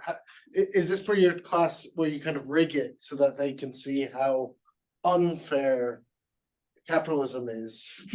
Yeah, that's exactly so right. I'm sort of wondering how you would set up monopoly according to your theory, whether you could do that in an egalitarian way. So yeah, it is ironic that I just realized I have monopoly boards behind me. And I do use them as a teaching tool in class, where we set the game up with the distribution as it exists in the US. So some people start off with like a couple $1,000, another with $8. Some people have Park Place and Boardwalk, and others have no property. And then we play it out that way. But I do think I use that as a tool, as a way to help them think about the underlying rules of the game and how those shape inequalities, right? And so we do spend some time afterwards reflecting on what would be the institutions that we could imagine would help the person with $8 get by in the game better. And usually the kinds of, well, I guess in one sense, so the most of the things people say are some kind of tax and redistribution scheme. Right, we could tax those who have Park Place and Boardwalk a large amount of money. We could tax people differently based on their income every time they go around the board. And that's a way of creating what Sorensen I would have to call economic rents. But I think if you just think about that process of giving people voice to structure the rules of the game, that would make it more interpersonally justifiable, right? If we all sat down and agreed in a kind of Rawlsian way, before we played the game, here are the rules that are going to structure how this game is going to work. These are the distributions we're going to start off with, and this is what we're going to allow and not allow as we go around the board. That is a way of giving people that interpersonal justification that allows potentially inequalities to emerge, but in a way that everyone is happy with. And then if we maybe instituted every time we go around the board, we'll stop the game and we'll have a conversation if everyone's happy with what's happening, if everyone feels a sense that they're not being exploited in this process. And this would be another way of sort of ensuring voice. I think a lot of this is really, to me, about ensuring that all actors involved have some voice in the process and some voice in how these resources are going to be distributed. Right. Well, very interesting, and actually in a funny way, goes back to the previous paper from Bruno, Stacy, Bonita, and in general, I suppose the kind of general interest of the special collection and the workshop of what happens when you start to think about these normative situations with more complexity, more nuance, and very quickly it's sort of participants start to have a claim on the process, the public or people start to have sort of claims, and all of a sudden it just becomes a much more complicated process of thinking, researching, practicing activism, whatever, changing the world. So very grateful to everyone, both on this panel as well as in general. So I don't know if I could I'll introduce you, Eric. Oh, okay. No, I'll email you a few questions. Listen, I have a few other questions, but I'll email you later if that's okay. Okay. Just yeah. So just because I don't know if we've got to vacate at 7:30, I'm not sure if Well, we should finish at 7:30. So okay. So Tarek had some... yeah. So for those of you who weren't here earlier, Eric Liebeck is the editor of the journal Civic Sociology that the special issue is in. So Ruben Flores and Elizabeth Becker are the editors of the special issue, or special collection, the journal calls it. But Eric's the founding editor of the journal. And in the program, he had some time at the very start to say something about the journal, and sometime at the very end, namely now, to offer any concluding thoughts about how the afternoon's gone or the special collection. But in fact, Eric unfortunately arrived late, so he didn't have that earlier moment. And so you've now got, Eric, 10 minutes to say whatever you want to say in any combination. Well, thank you, Tarek, and also for organizing this in Bristol. I think it's always a great city to come to, although I regret that I was walking up and down Priory Lane, not able to find the room, so I missed my first opportunity.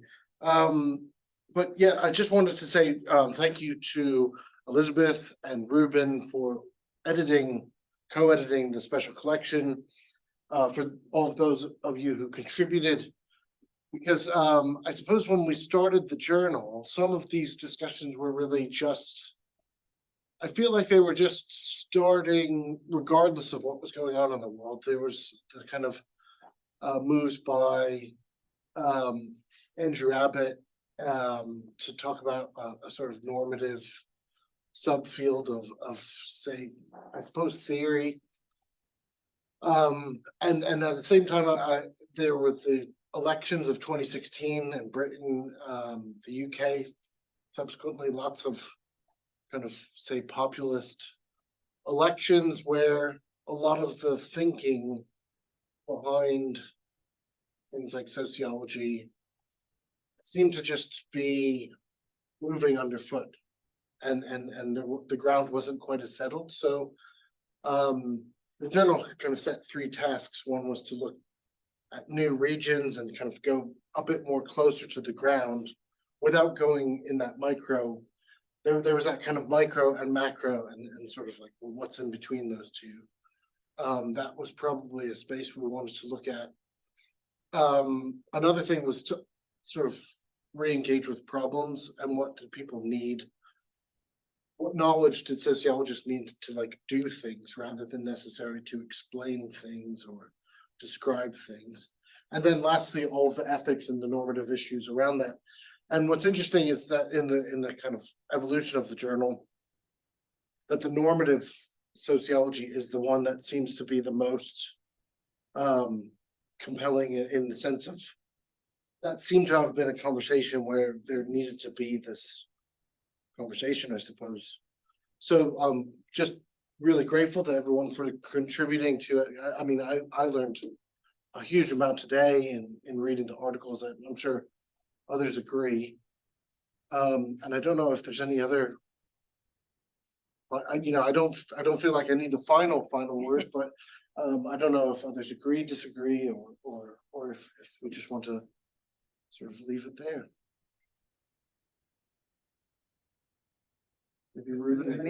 Well, maybe just go back to what Elizabeth mentioned at the beginning about how this conversation could be maybe part of a larger conversation that the discipline is having, and that we hope that the special collection will made a contribution to this kind of dialogues that we need to have. Yeah. So here's to like community. Yeah, and then sort of jumping in and getting the conversation started and going. Yeah. Wherever it goes. Well, thank you, everyone. But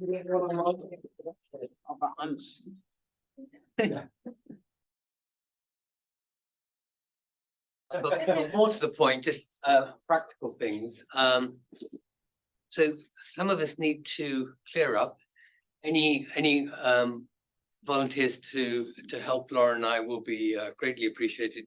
Basically means carrying things out of here about 100 yards down the road to another office. And then some of us, perhaps all of us, I can't remember exactly who's coming, are going off to dinner at the coconut tree. So we'll be heading in that direction anyway. And yeah, so let's pack up and go and have a drink and a meal.